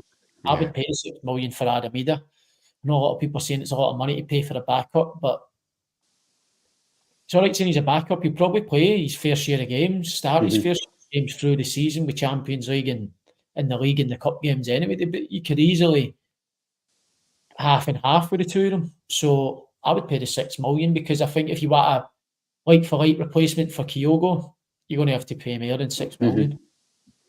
Yeah, I think it's, Ryan mentions that earlier on there about, paying the 6 million for better. What does 6 million guarantee you? Like, £6 million. I mean, we talk like that as if it's a lot of money. It probably is a lot of money for a Scottish club to pay, but in terms of, see, down south, it's nothing down south. Somebody will buy Miovski for that. It's nothing down south. Somebody down south will be crazy enough to go, there's 8 million for Miovski. Well, put it this way, Fabio Silva's £35 million. Well, he was 35 million for Porto. So that just shows you for me, when he get my Kirby with the market's crazy, mate, doesn't it? It's nuts. It's absolutely nuts. Now, I'm not saying Fabio Silva's a bad player, right? But he's got things in his game where he really needs to stop doing them because he's going to turn other players against him in his behaviour. The way he throws himself about, I think he's in the wrong field. I think he should be a stuntman or some sort of, action man type, movie stunt double or something, the way he likes to dive about and throw himself to the ground. And I actually think, I've got a theory about him. Actually, him and his mates used to play Dead Man's Fall quite a lot. And they used to just roll about mental. When the summer holidays came up was when they were in their element. Did you not see the man with lunchtime against Dundee? It was in the Dundee book and the Rangers ended exactly on ball exactly for a penalty. I've seen that. Oh man, they're just in tune to claim for penalties. I know, it's nuts. It's nuts. Scott Tavernier's second name is penalty. In the Rangers box, he's claiming for a handball, man. Oh, that's brilliant. It's mental. Brilliant. But listen, I think 6 million is an absolute steal for a guy like Adam Idah. I really, really do. He's come up for a league that's miles better than ours. Miles better than ours. Now, people go like, it's Norwich. Listen, that league's very competitive. I've got a man sitting here now who will tell you how good that league is. It's very competitive. How long's he? I don't really know his contract. How long's he left his deal at Norwich? Is it 2 years? 18 months. No, I think it's about a year to 18 months left, yeah. So I don't know what, in terms of requiring a fee. Well, you might be able to do a deal with Norwich, not if possible. I think what's happened, this is my theory behind Adam Idah, right? I think what's happened is Brendan's, now we know firsthand now that Brendan's the man that's went all out and got him and brought him up here and stepped in before they went and got somebody we didn't want at all. So Brendan's done that, brought him up, and I actually think, Baz, you're the same, you said it last week, he's actually surprised us, how good he is, and I think he's done the same with him. I think he's kind of went, he's came in and he's went, this is what I'm all about. And I mean, even Callum McGregor and that, I've spoke about him, and I think it's they're at that stage where, yeah, you know, they're shocked. It's like, kind of shock horror. Wow, this guy's really, really good. But see any Celtic fan at all that's, you know, that turns around and says that he's not brought anything to this team, you're absolutely cuckoo. Absolutely cuckoo. Cuckoo land. And I really do think that, you know, going and getting him would be a no-brainer. For the fact that we've already done, similar to what Baz says earlier, Ryan, the great recruitment that we've done over the last wee while. Celtic seem to have this knack where they can go and try before you buy type players. You know, they've done it with Jota, done it with Carter Vickers, done it with Bernardo this season. They potentially could be doing it with Idah. But you're in absolute cuckoo land if anybody's telling us now that they've not seen enough of Adam Idah to say, right, let's go and get him. Because the impact he's made, it's probably a reason why we're in a cup final, because he took a great penalty in a penalty shootout as well. He's won his big games just on his own. Look at the away game to Hibs, the away game to Motherwell, the game at Ibrox, Salvies does a draw. So right away, he's impacted our season in a positive way that we could potentially be going on to win a double, thanks to the big fella. See what he says there about the loan players. I think that's definitely a way that we can get, if you want to call a soul class higher player like a Jota or a Vickers, and get them on loan, get them a year on loan, and then that's a year after contract, and then you can obviously get a buyout or whatever. I think, I know, ideally I don't want us to loan players, JP, but if for a better quality player at a higher standard like a Jota or an Edward at a time, I know he came to the player when he left us, but I think if you get one of them a season and then potentially go and maybe get them, it's definitely a good way of working. I know ideally you don't want to get a loan player. Celtic ideally don't want to be loaning players, but if it's a potential buyout like that type of Bernardo or an Adam Idah, I know it's not a buyout clause in the contract or loan, but it might be one of the things at the end of the season. Look, see how you are. In the season, you go to Norwich, look, we'll take him. It might just not be in the deal. Yeah, but that's what I'm going to say, Ryan, as well, and I forgot to say it. I think Celtic have not put the buyout clause because maybe they weren't expecting anything from him. Is that something that can happen? Can that something, Baz, that can happen, even though it's not in the contract? Once the loan deal's done, can you go right away and go, look, listen, we'll take him, even though it's not official? Can it still be I know you don't really get gentleman's agreement things down in football, it's all got to be in writing, but could the clubs basically say, look, we'll not put it in the official contract, but after the loan deal, we'll maybe work out a deal, and if you like him and he likes you, because obviously they don't want him, I'm assuming that, then you can maybe take him for either a deal or a cut price. No, but well, unless you got it in writing, it's right. The same as any transfer. It's right. You need to negotiate, and obviously with him coming here and doing well, he's probably pushed his price tag up. It's not like they're not stupid, they'll try and get as much as they can for him. And I know if he's speaking to people that are close with him, they don't think that Norwich will want to sell him. Well, like, it's weird because they don't really play him, but how does he not get a game? That's what I'm saying. Apart from the boy, the American lad, Sargent. Apart from him, it's one of the things, JP. See, when you come through at a club, you always get looked at as a young boy. You could be 26, 27, but you always get looked as a young boy because that's where you broke through. It's not until you really move on to another club that you get looked at as a first-team player and a proper man then. I've seen it loads. There's even people at Sheffield Wednesday, 25 and 26, they get looked at, overlooked because they've came through. Unless you're like top level, you kind of people, they, you know, like, well, we've had him, he's come through the academy, we'll bring somebody in, it'll be better. But sometimes it's not, it doesn't always work out that way. Which is like sometimes what you've got in front of you is better, but because you've came through the youth, they think they can always get better by buying, but it's not always the way. But I know that people are close with him, but have said that they don't think Norwich will want to sell. But well, that's quite a good thing William put there. He says, evening boys, he says he thinks Norwich see him as an asset, that they just want to see him get games.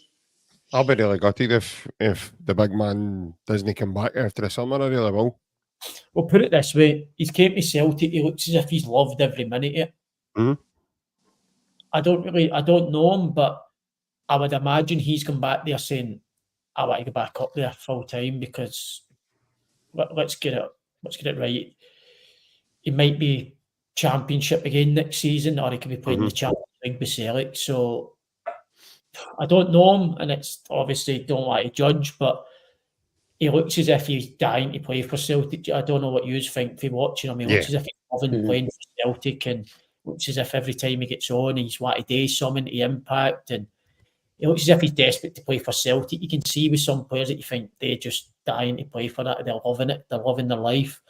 I think when he goes back, he could be trying to force it through, and then it's Norwich. Do they really want to keep a player who doesn't want to be there? So I think it'll work well for us, but it's just whether we want to pay the money. Well, we've heard over the last couple of days up here, Baz, that Norwich are looking to keep Sidney Van Hooijdonk. Now, he's not even scored a goal for them, if my memory serves me right. He's not played. He never came on against us. I don't even know if he was on the bench. I know he was part of the squad, but I know he didn't come on against us, but he was part of the squad, aye. So, I mean, that itself's totally baffling. That's a guy that the Celtic fans were all screaming in the January window for us to go and sign for some obscure reason. But yet, when we sign Adam Idah, we see words like dud being bandied about, and, he's not good enough, he's this, he's that. And the guy was being on, he was he'd been written off, really, Ryan, before he got off a plane. So I've loved the fact that he's come in and he's proven everyone wrong. I knew he was a good big player. I didn't know. I mean, through speaking to Baz, I knew he was big, he was fast, he had physical, but I didn't. Even Baz has said himself live here that he's shocked at his actual ability, like to actually come up and handle what he's been able to handle playing for Celtic. And I've only seen him bits and bobs of Ireland and the odd highlights. Obviously, I watch the highlights on a Saturday night or Sunday night with the Championship and stuff, but I didn't know much about him. I just kind of judge him. Maybe it's bad of me, but all I've got is his profile. You look at his profile, injuries.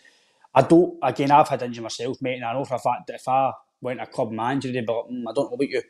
Is that going to happen again? So if somebody's had a bad knee injury, etc., you've got to have that obviously caution as well. But his profile didn't look great. I think we've got to be honest. But that's not always. I did say to you, that's no one has ability. I'm only looking at his profile, and his profile wasn't there somebody that if you gave his profile without knowing his ability, would you have signed him? Probably no. But again, I've not seen much of him. I don't get the privilege to see him every week because obviously I'm not a Norwich fan. So, but he's in my opinion, he's maybe proved maybe a bit wrong. He looks like he's got something. He's strong in the air. He's powerful. He's got a bit of pace about him. I don't think he'll get pushed there, especially in Scotland. Anyway, I don't think there's a lot of centre backs that will be strong on him. He came on and absolutely flattened Big Bogic for sitting on the other week. He done well at the weekend. I know he probably should have scored at the weekend, but I thought he done well again. He made an impact. So I think the game at Ibrox is maybe the game, JP, where we all kind of went, all right here. Like, this guy's the biggest game he's going to play in Scotland against supposedly your challenger, and he's done well against them. So I think, again, I'm not saying I apologise to him because I can only go on his profile, but I can say that yes, maybe I was a bit hasty in saying, I don't know if we can sign him or whatever else, but you can only judge his profile, JP. If you don't see the guy every week, there's only so much highlights we can see. We've not got the privilege of... By the way, he's not coming on here if we try to get him on as a guest. You pick Miovski here on Man tonight. He's done now, man. That's that. We've not got all the data to see his highlights, and we've not got all that insights to see everything about him. We've not got the stuff that all the obviously football clubs have got. Sorry, but I know a guy that can get some of the data and stuff like that. I know a guy. That's the sort of guy that gets you 20 quid or 30 quid, isn't it? Or 30 or 20 quid, isn't it? Aye. It's the sort of guy you give him 30 quid and you still owe him 60, do you know what I mean? But no, I think we can all, well, me anyway, I can say I can definitely see, I did say the other day to you, I would keep him, but it all depends on the price as well. If it's crazy money, if we're talking like 8 or 9 million, but no, that's way too much. That's like I said, that's when you would expect somebody to be top quality, man, and boom, all these goals and experience, European experience, etc. But I think the more I think about it, I think maybe 6 million. If it's to be I think now, JP, you've got to pay certain amount of money now. The market's crazy. Like the Fabulous Silver thing just tells you, like the guy's not worth £55 million, but it's what the market is. And these days, I think Celtic maybe need to move for the times, and we just need to pay for what maybe clubs are wanting to a certain degree. You don't want to go overboard, but I think obviously, Baz, you're still in the game. But do you think that's maybe a thing maybe Celtic do need to do is maybe tweak the model, maybe move for the times, and just need to, if we like somebody, we just need to maybe take the pinch and pay it? Because my opinion would be that is, Baz, if you pay that money and they're a success, they might not be a sell-on value, they might not get you money in the future, but for that year or two, they'll bring you goals, success, and by doing that, you'll qualify for tournaments and win leagues, and that, in my opinion, will pay the money back. Well, we've done it with Jota, haven't we? We loaned him, paid the fee, sold him for millions. Carter Vickers, realistically, if we want to sell him, we make the money back and way more. You're looking at Adam Idah here for 6 million. Listen, 6 million, like it is a lot of money for the window that we're in. But the way he started this season, we know really playing a lot of starting a lot of games, and the amount of goals he's got. If you play him up here next season and start him most of the league games, imagine how many goals he's going to score. And then teams start to look thinking 24, 23, I'm going to sign him. He's obviously... Listen, people down here know him. Don't get it, like everybody down here knows him. He's been known as a talented lad who, for whatever reason, hasn't still played a lot of games. He's probably played over 100 games in his career. Well, he easily has for a young age. But for whatever reason, he's not lived up to his potential. But he is seen as a very good young player. He's starting to show that at Celtic for the bits I've seen. So I think that's down to the manager as well, Baz. Do you think it's down to Brendan believing in him more as well? I think so. I think what the comment you put up there with Brian and Brendan, I said 2 weeks ago that I actually think deep down Brendan wants to start Adam Idah, and I stick by it. Yeah, so they are. I think Brendan, if he could, would start him. I think Brendan loves him and really, really likes Adam Idah. Every time he plays or comes on, Brendan's always speaking about him after his press conference and the match. I think Brendan's dying to start Adam Idah, but because of who's playing up front, it's a big risk. And with 5 games to go, it can't really happen. He doesn't want to change shape either and get the two of them in, because the shape at the minute is working. We're playing well. So, but I think Brendan likes him, and I think that's why we probably will try and sign him. I wouldn't be surprised next season if Adam Idah starts the season for Celtic as a striker. And I've seen comments about Kyogo. People saying this could be Kyogo's last season for Celtic. He's an unbelievable striker. There's no doubt that people are going to be coming in for him in the summer. He's been here for a few seasons now. Kyogo this season is at the dip compared to last season. Is that because Angie's left and he's not got that bond with Brendan that he had with Ange potentially? So this definitely could be Kyogo's last season. She on Kyogo, Baz, I don't know if you noticed it Saturday, but the more you're saying that, I don't know if he's going to end up getting really peed off here, because I seen there was 2 or 3 times and the ball wasn't getting to him, and you can see he was making amazing runs and he wasn't getting the ball. Do you think that eventually might, listen, I'm going to get the service here I want eventually, I might need to. I'm not saying he's going to go, but in a strike, I'm only thinking from my striker's hat, if I'm not getting the balls, if I'm not in tune with midfield, I'm going to get really frustrated if I'm not getting the service or the goals that I should be getting. You could say, I think Scales played a nice ball here in the first half, but there was I think it was 20 seconds before that he'd done the same run and to the ball and never done it. So I think with Kyogo's reaction to the first time, Scales had to do it the second time because he was that angry at the first time. And then there was a time in the second half, it was Awata just came on and Kyogo was doing the side, clean through base. It was just an easy straight pass and Awata never played it. He went back in sidewards. I've said all that, and Kyogo's movement's different class. his movements, his biggest part of his game. And this season, he's been disappointed because, like I said, with Hatate being out, you lose that risk taker, and it's not been the same Kyogo this season. For that reason alone, I don't think people are looking for him enough. Even centre backs, his movement when the centre backs have got it, he's clean through if they play the ball. Yeah. But he might be getting frustrated. But I just think I've got a feeling that Brendan prefers Adam Idah. And So they have said that in Ryan before as well. I think Brendan loves Idah. Mm-hmm. We'll see in the summer. If Brendan goes for him and pays the 6 million, Adam Idah's no coming to sit on the bench for 6 million. No chance. No, next season, not near Nelly. Not 23, what age is Kyogo? 29, 30? I don't think, guys, we can afford to pay that money and the guy be a starter or at least drop. But this is it as well, Ryan. This is what it relates back to what I'm saying there in terms of, you go and pay that fee. If Kyogo's your talisman, right, you're going to have a guy willing to come in, and I hate labelling somebody second fiddle because it's not really fair, because Celtic will play a lot of games, so they'll get game time. But Baz is spot on in what he's saying. We've saw Kyogo being dropped this season for him. And people are going, why is Kyogo? I mean, and you're talking about more than one game at a time. There was a point where Kyogo missed like 2 or 3 games. He was sitting on the bench and being a sub. Sometimes it depends as well who you're playing as well, because some strikers are better against certain defenders or better teams. It just depends who you're playing as well. You know what I mean? I think it's just a physicality thing, Ryan. I think it's more like you saw Brendan when he signed Big Dembele, mate. I think it's more a physicality thing with him.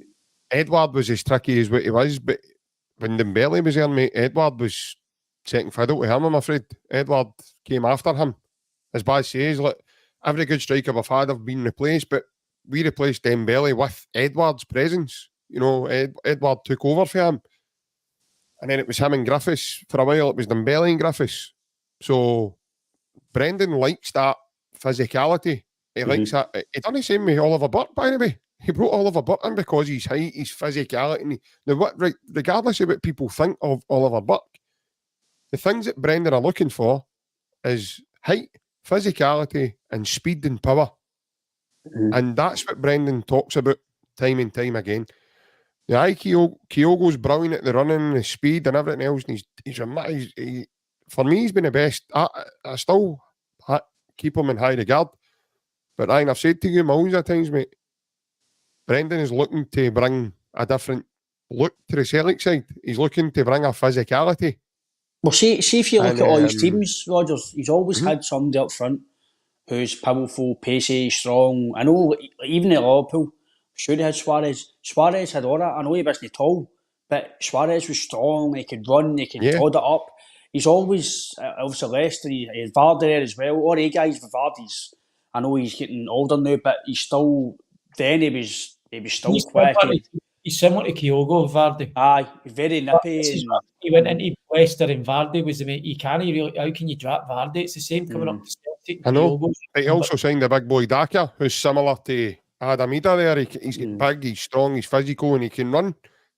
He's always kind of had that identity in his teams. Managers have always got certain players or certain things where they want to sign. So it's the same as but with Gordon Strachan, he liked guys who could battle and fight, and but might have not been like Gordon Strachan's team. If you look at technically, they weren't the best as technical players at Celtic, but they're all big, strong, physical, fit men like Hartley and Robson and all the guys, McManus, Colwell. Just put your body in the line. Different managers like different styles of playing. Yeah. I think we can see that every manager. They've all got different. Like Ange had all the technically nice and boom. You can see Big Ange didn't really play with Giakoumakis much because it might know that's not his. He liked Kyogo with Maeda, Jota and Hatate. But then if you play Idah, then you need to kind of change. And I think managers just like certain ways of playing, and certain players fit their bill. Yeah, but like I say, Adam Idah fits the bill for Celtic 2 and 3 times over, in my opinion. I seen a comment, I don't know who it was, somebody in the comments said, we're jumping the gun with Adam Idah. We've not even started. We're at the start of Adam Idah. We've not even... we've not even seen Adam Idah in a full season, and already we're all talking about that we would keep him. The evasion he got on Saturday for the fans, I mean, the whole team changes when he comes on. Everybody's confidence levels go up. And you know there's going to be a moment in the game where he either creates something or he helps to create something. Because he's guaranteed that moment. He's big, he's strong, he's powerful, and he's rapid quick, man. It gives you a different dynamic, doesn't it? I know. Yeah, but you mentioned Giakoumakis earlier, Ryan, right? The thing with Adam Idah is, he's, in my opinion, now, again, people might shoot me down here, they might say I'm wrong. Giakoumakis, I was going to call him. Giakoumakis was an amazing goal scorer, right? He was a goal machine. But I think Adam Idah not only gives you goals, but he's more mobile than Giakoumakis was. You can play a higher press with Adam Idah in the team. If Giakoumakis was to start for the team now, he'd need to play a mid press because he can't press defenders the way Kyogo can, Maeda can, and Adam Idah. Big Dembele could do it. He put people under pressure. But look at the one he's holding off the lad that's was it McCrory? And he pulls him down and gets himself sent off at Hampden. Big, strong, powerful. And that's what Adam Idah brings to the Celtic team. He's a massive, massive presence. I think Giakoumakis was he's just goal scorer, mate. Just 100%. But he was a kind of penalty box goal scorer, Ryan, as well. I loved him, mate. I thought he was brilliant, mate. I'm starting to feel Adam Idah, and you can see his potential. But Giakoumakis for me, like you say, he's a goal scorer. And Vladimir's done well so far. It's 7 and 13 or 8 and 13, 12 games. So goal scorers, like I say, with defences can lose your leagues, strikers win your leagues, and they're worth a weight in gold, mate. So if Adam Idah continues the way he's going, his goal rate, then no matter really what I think about him, then his stats tell you that he is worth that money if he continues to get. Because that's basically 1 and 2 games or so. And if I was a striker and 1 and 2, I think I'd be all right with that. Because you're still contributing to the team. 100%. The thing is, Baz, as well, like you say, is the biggest thing for you is he's come up here and he's really surprised. I know you've seen him firsthand down the road, but he's maybe took his game up a bit of a level as well there. And since he's come up here, would I be right in saying that? I would say so, mate. I think the biggest thing that sticks out for me is when Celtic sign players, I don't really look at like if they're good enough and if they're technically good, what they're you've got to be made of certain stuff to sign for a big team like Celtic. And he was written off with everybody when he signed in January. So for him to come up and see that and do what he's done so far is unbelievable, because we're human beings at the end of the day. You see these things, and for him to go see the things and go, I'll be all right, I'll go and prove them wrong. It's unbelievable strength and courage. You need to be, and I've touched on it right away there, you need to be made of certain stuff to play for big clubs. And he came in at a bad time at Celtic because Celtic were up there and then Rangers came and overtook us. Wasn't he coming into like, oh, it's brilliant, we're winning every week, we're top of the league, this is easy. He came into it when it was really bad. And his mentality and the strength the boy's got and the belief in his own abilities, unbelievable. And like I said, you can tell a mile away when somebody fits a club, and he straight away he's put that Celtic tap on, and he looks perfect for Celtic, I think.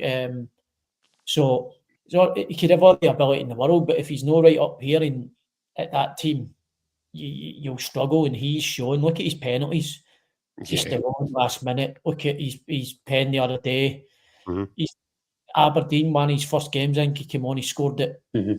I think Kuhn set him up in the second half. He basically won us the points that day as well. He was brilliant that day. He's been brilliant. Not only just scoring goals, but his actual, he said, his work rate, just being a presence. I think it's a no-brainer. Like I said, he's always available for the ball as well, Baz. He's always looking. He gets you up. He's always ready to spin. He's quick. He can finish. He's got everything in a striker. This is me sitting here, and if people are listening to me, they'll think, well, he's worth 20, 30 million the way I'm speaking to him. I'm speaking about where we are as a club and what we actually need. And I think we're in a situation where I think that we've got one right in front of us at the minute. Why not pay the money? No, 100%. Look, he's done the damage for us. This is the point. We're not saying this could be a guy who's doing the damage in 6 months' time. He's doing it right now. He's affecting it right now. The best way to look at it for me is, see when he comes in and he plays against opponents, are they frightened of him? And they are. They are. He puts a fear in people. And you look at him at Ibrox, they two couldn't get near him. And his wee sidestep just to set himself for a goal. As Baz says, Brian, that takes big balls, mate, to get into a cauldron. There's no Celtic fans in there, mate. And he's that composed and casual and bang, goal, boom. Mate, that could have won us that game. The only disappointment we were walking away from that game going, we didn't win, but we didn't get beat either. In a big tiny game. See that comment there, is it Plunge, saying why is he not playing for Norwich?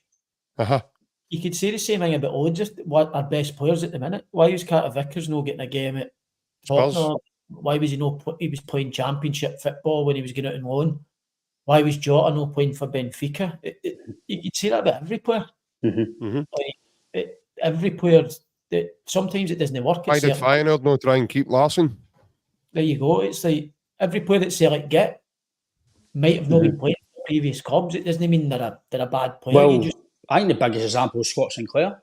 Aston Villa, no, they'll kick the ball and he came to Celtic, boom. He was playing left back for Aston Villa, by the way. There's loads, mate. There's loads of players like that have not played at club. Look at Carter Vickers. We're saying he's the best thing since Van Dijk. Wasn't he? He was playing Championship football most of his career. Carter Vickers, Bournemouth, Sheffield on loans. He was loaned everywhere to the Championship. He's come up here, best centre half in Scotland. It's just, can't say because he's not playing at Norwich that makes him a bad player. Sometimes it just doesn't work out at certain clubs, and you get a move. And he's come up here, and he's seen everybody writing him off, and he's thought maybe that's the thing that he needed to kick his career on. He'll be like, I'll show you then, because he knows that he obviously believes in himself, and he's seen everybody writing him off, and he looks. I seen somebody comment earlier saying he looks hungry. He looks possessed every time he comes on. He's been brilliant. Yeah. And even if it's a good game, he's been working. He's worked his balls off every game I've seen him. Some games, don't get me wrong, he's had one or two bad games. I wouldn't say he's had more than two bad games, but he has obviously had the odd game where he's not been great, but he still works his balls off. He looks as if he's up here to prove a point. I think Baz is spot on, JB. I think I mentioned it, I don't know if it was one of the chats the other day, that to play with the either side of Celtic and Rangers, you've got to even manage the teams. You've got to be a certain type of player, personality. You've got to have, because it's 24/7. Like Baz says, people look at social media. Players might say they won't, but they'll get it somehow. People will see what they're saying about will they come and be good or what they've done in the past. Rodgers will know what we said about before he came here. Ange would know what he said before. They all know. And to come to Celtic, you're in a big fishbowl. I think when you leave here, you realise, that was intense. Because you're living at 24/7. Baz what he's saying at Sheffield Wednesday. Baz is idolised Sheffield Wednesday. He's a captain. So he's 24/7 down there. Football players are 24/7. I mean, you play with big clubs in history and you're going for trophies or you're trying to win massive games. You're always going to have a certain mentality to play. See, in general, if you see to play with a big club, you need to have a mentality, like Baz says, you need to want to be the best. Because if you don't want to be the best at what you can do at a club or in general, then you're probably not going to make it as a football player longer term, because you need to believe when you wake up in the morning at training, you're going to be the best player, or I'm going to be the best. And I think that's, again, I'm not here to just put smoke up Baz's arse, Baz, but JP, but to make it the level Baz did, and guys at Baz's his colleagues and at that level, you've got to have that mentality. No average, mate. You've got to have something. No, that's what I mean. You've got to wake up every morning. I've said it about Cal McGregor at Celtic. I know you're playing in Scotland, but to wake up every day to playing in Livingston and knowing what you go every season, to wake up every season, to strive to win trophies, the same league and the same training grounds, to keep doing that every day, you've got to have a certain mentality, mate. Because like yourself, me and my work, I can't bother today. But I know I'm Pascal Baldy, but they don't. These guys are obviously they'll have that. But as soon as you get to training ground, it's right. We need to start work. We need to Yeah, go. switch comes on. For me, Baz, again, I'm not here just to say it because you're all here, mate. But to get to that level you're at, mate, that's no just by just turning up and just saying, you know what, I'll day to day and maybe no tomorrow. You've got to be, as soon as you wake up and whatever you eat, mate, for me, the mentality's, it's got to be bang on. And you'll probably yourself, mate, at least for the Sunday recovery Monday and the Saturday, it all leads up to the game on Saturday. And if you've done your preparation that week, then you'll feel great again at the Saturday. There's no, look, you can't, especially now the way the game's gone, you've got to be at it day in, day out, because especially with managers nowadays, a lot of managers back in the day when I was first starting out had their starting 11 no matter how training went, but it's all changed now. If you're not doing it day in, day out in training, you won't play. And that's how you see more injuries now as well, because training's like, the tempo's way up because everybody's fighting for a shirt at the weekend because they know if they train well, the manager will play them. So there's no like slacking and I'll do it tomorrow because it's too late in this game now. Going back on that comment about how he's get a game at Norwich, Timo Pukki never really played for Celtic and went down and was Norwich's number 9 for years. Aye.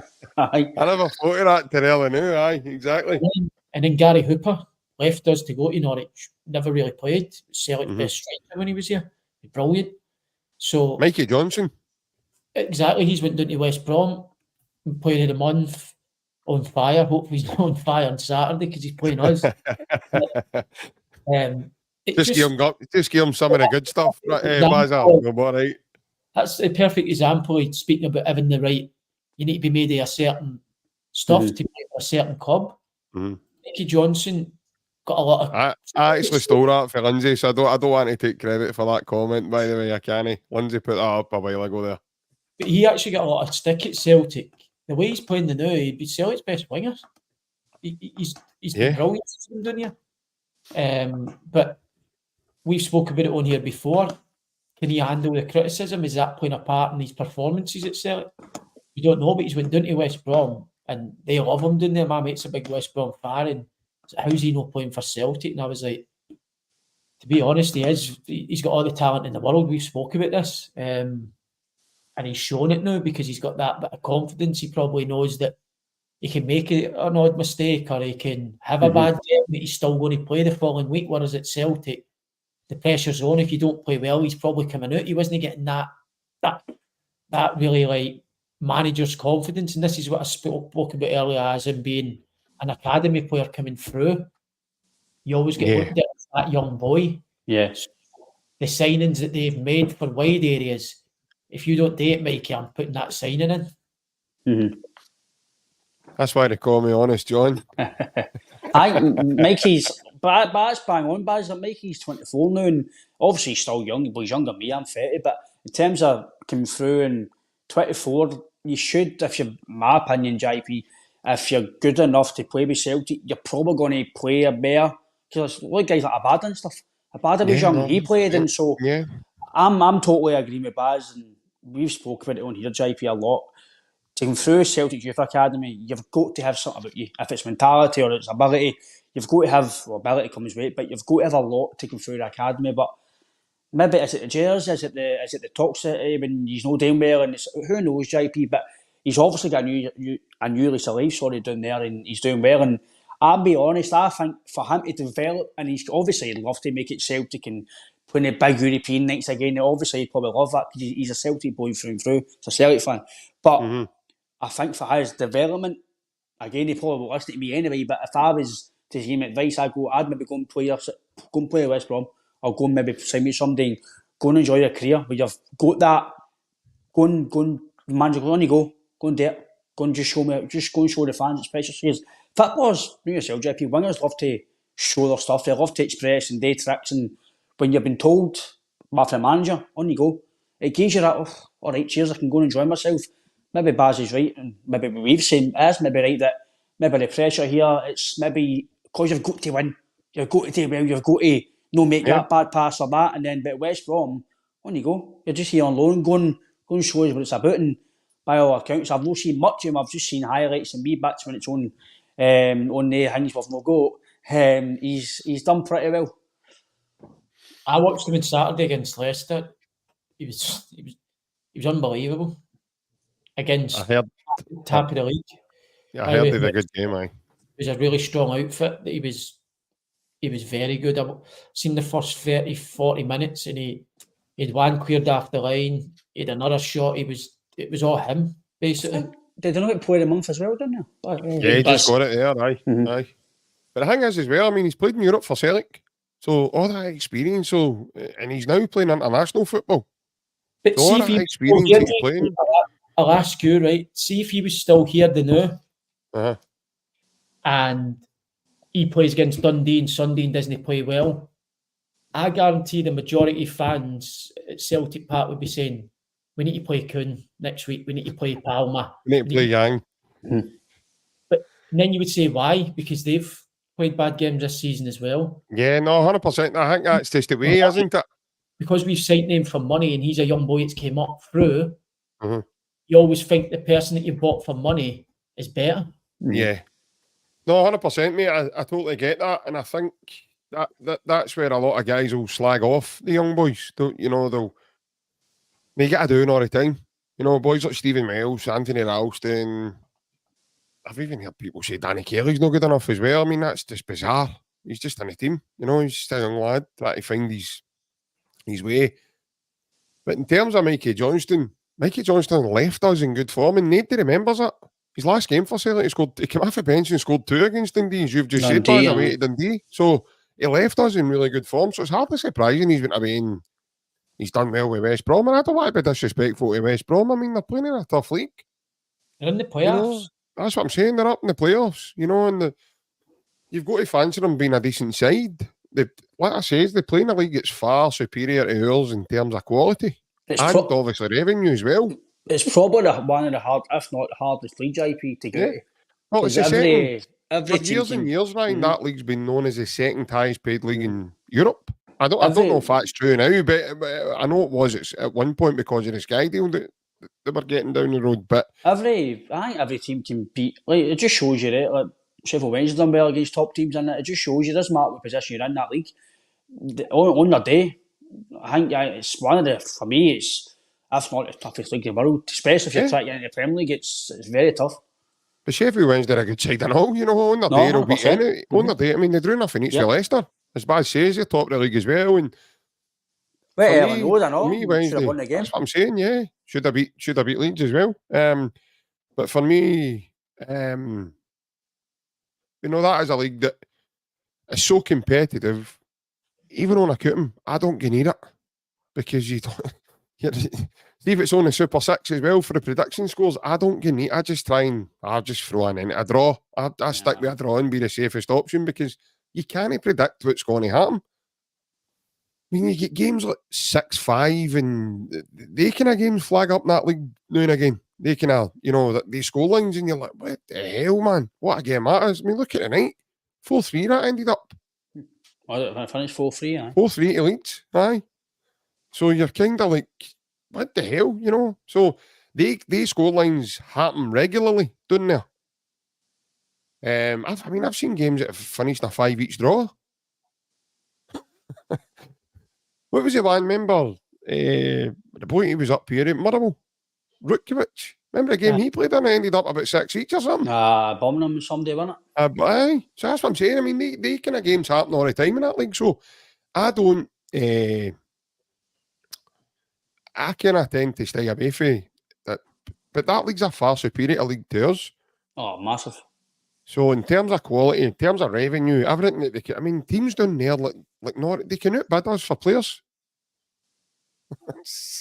Plus, they get the saying that our West Brom probably doing that 2 or 3 years now, so I don't know. But they get the also parachute payments as well. I think West Brom might be done now, but I think is it 3 years you get with that, lads?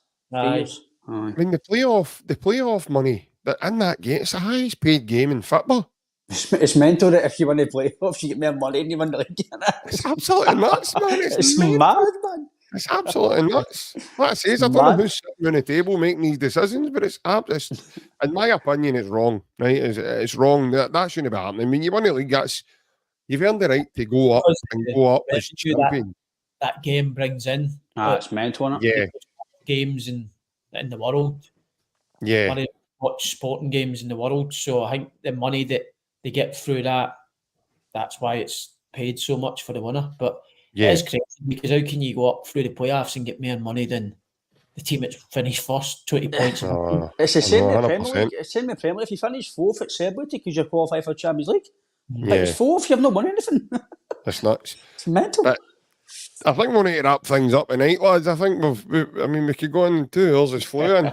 We could go on and on chatting about football. We all love it. But overall, Celtic getting to another final, boys. And obviously now we now know who the opponents are going to be. So in terms of that, in isolation, away for the 5 games we'll go into the league, mate. We're looking forward to it. I'm on, mate, of course. Obviously, I was disappointed in... Well, I wasn't disappointed because I said to you, it's all about winning. Performance wasn't great, but I was buzzing back in another final. Kept the double chance alive, so I'm buzzing. Obviously, seeing them winning yesterday and getting them in the final, it makes it even better. Because you want to beat them in a final. It's brilliant, isn't it? Beating Rangers. So hopefully we win the league and we're getting into that game.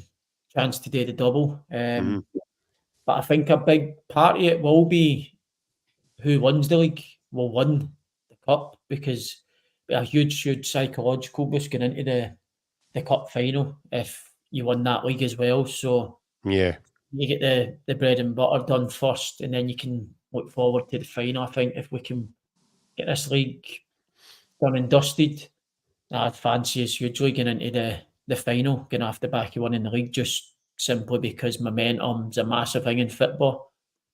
And also them coming so close to winning the league and maybe failing, it could kill them for that cup final.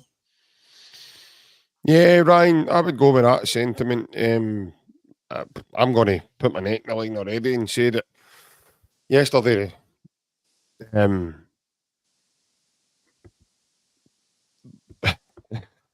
I need to be careful the way I word this. There is obvious frailties in their team still. I know they won 2-0 yesterday, but listen, they don't fear me at all. I've seen them. Me and you spoke about them enough, mate. We've seen them enough. Some of our players wouldn't even get a game of 5 on a Friday, mate. So I wouldn't even... I know you're ready to start laughing, mate, but it's true. Some of them wouldn't get a game sweeping your back court, know what I mean? So... But it's that's for a different podcast. But as I said, it's there, mate. Like I say, if Celtic can find a way to find that character they showed, because listen, I'm not getting away for that, because that's massive again, Baz, to take us to another final yet again, mate, to show that character to come for. Here, we could possibly be going out at a semi-final stage, and the boys are like, no, hold on a minute, we've got this about us, let's fight and grind this out. And that's what all that was on Saturday, was just a grind. And it's no surprising that they've came, Joe Hart winking after missing a penalty and then going and saving the net. That takes big balls, Ryan. That takes huge balls, mate. That's what I'm talking about. That's the difference. The last time their goalie winked was at a waitress in a bar somewhere in Spain, probably. But that time that Goldson brought in the sour sweeties they all like eating now and again. But probably that's how he's been dropped. They try to food poison a few of him before a cup semi. But no, as I said, mate, there's only one. Listen, there's only going to be one outcome if we're at it, mate. If, like Baz says earlier, if we all know if Celtic turn up, Celtic have got better players, and I think even the real fans across the water who really know football, they'll tell you that. I agree with Baz, if we go to Celtic Park and it doesn't matter how you win, if you win the game, it gives him a massive slump going to a final knowing that potentially your rivals have won the league, and then how do you then get yourself up? I know it's a cup final, you should get yourself up no matter what happens in the league, but maybe you've not beat your rivals all season, you've lost the league, guys out of contract and just want to...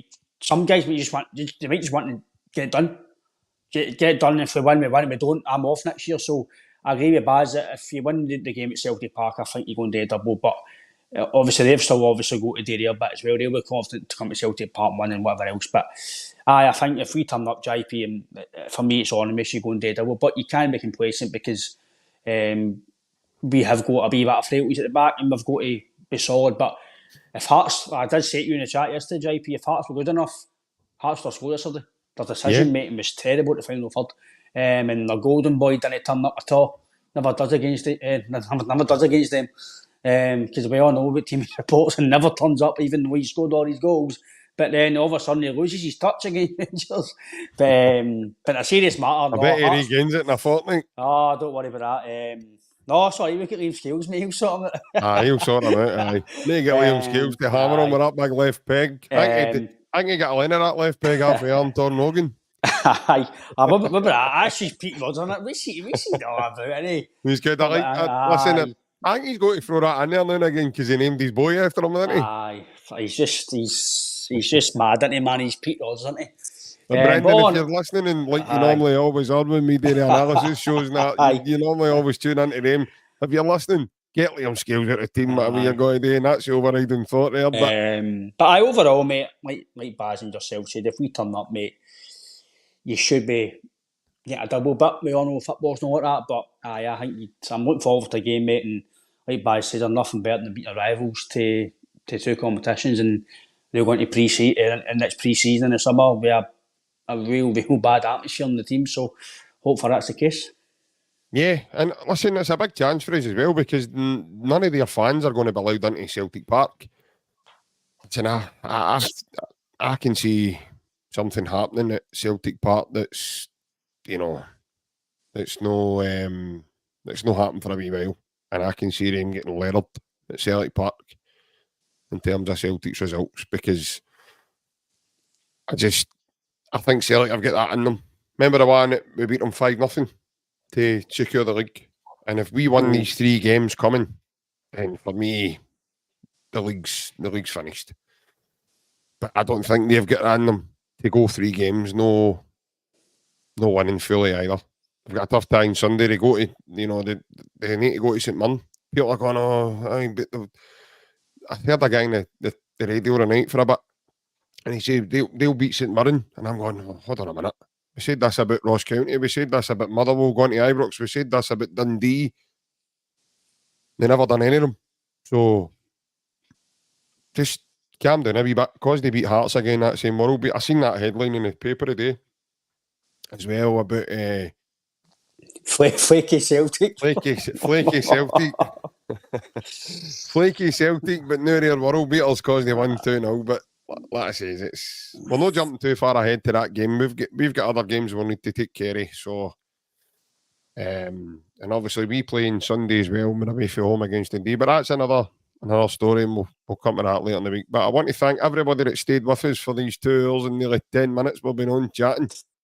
Ryan, I know I've kept you, mate. Your subs are going to go down, man. You're way late for that show tonight, man. I don't know what's happening, but I'm waiting to use this, mate. Hurry up, Aye. We'll need to let it's a Monday night. Ryan normally puts his Tommy Cooper out on it. What have you got? An Aldi basket? Pulling can. Have you got me lights and all of you? He's brought, by the way, the first guest on his show tonight's a Lidl checkout operator. Wee Stephen's got a pair of Crocs on his own first. If he made chocolate donuts off a bakery. Aye. Here, mate. I tell you what, you better have some melon chocolate donuts made, man. We've been on here for nearly 2 hours and 10 minutes. I think I might come in myself for some muffins or something.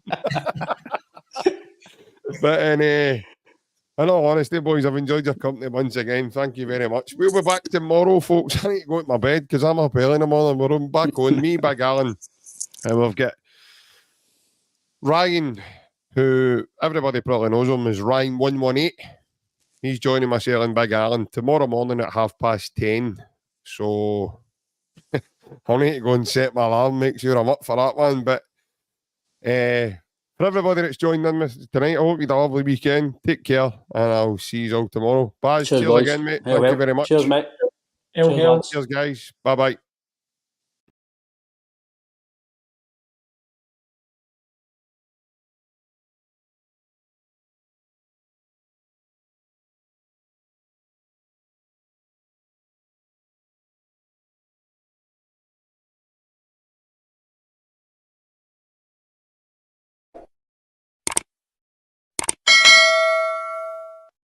Hi folks, JP here from the podcast.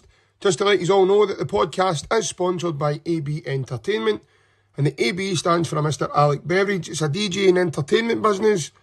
Alex is on Facebook and Instagram, and you can hit him up through the WhatsApp for any bookings on 07845 746 092.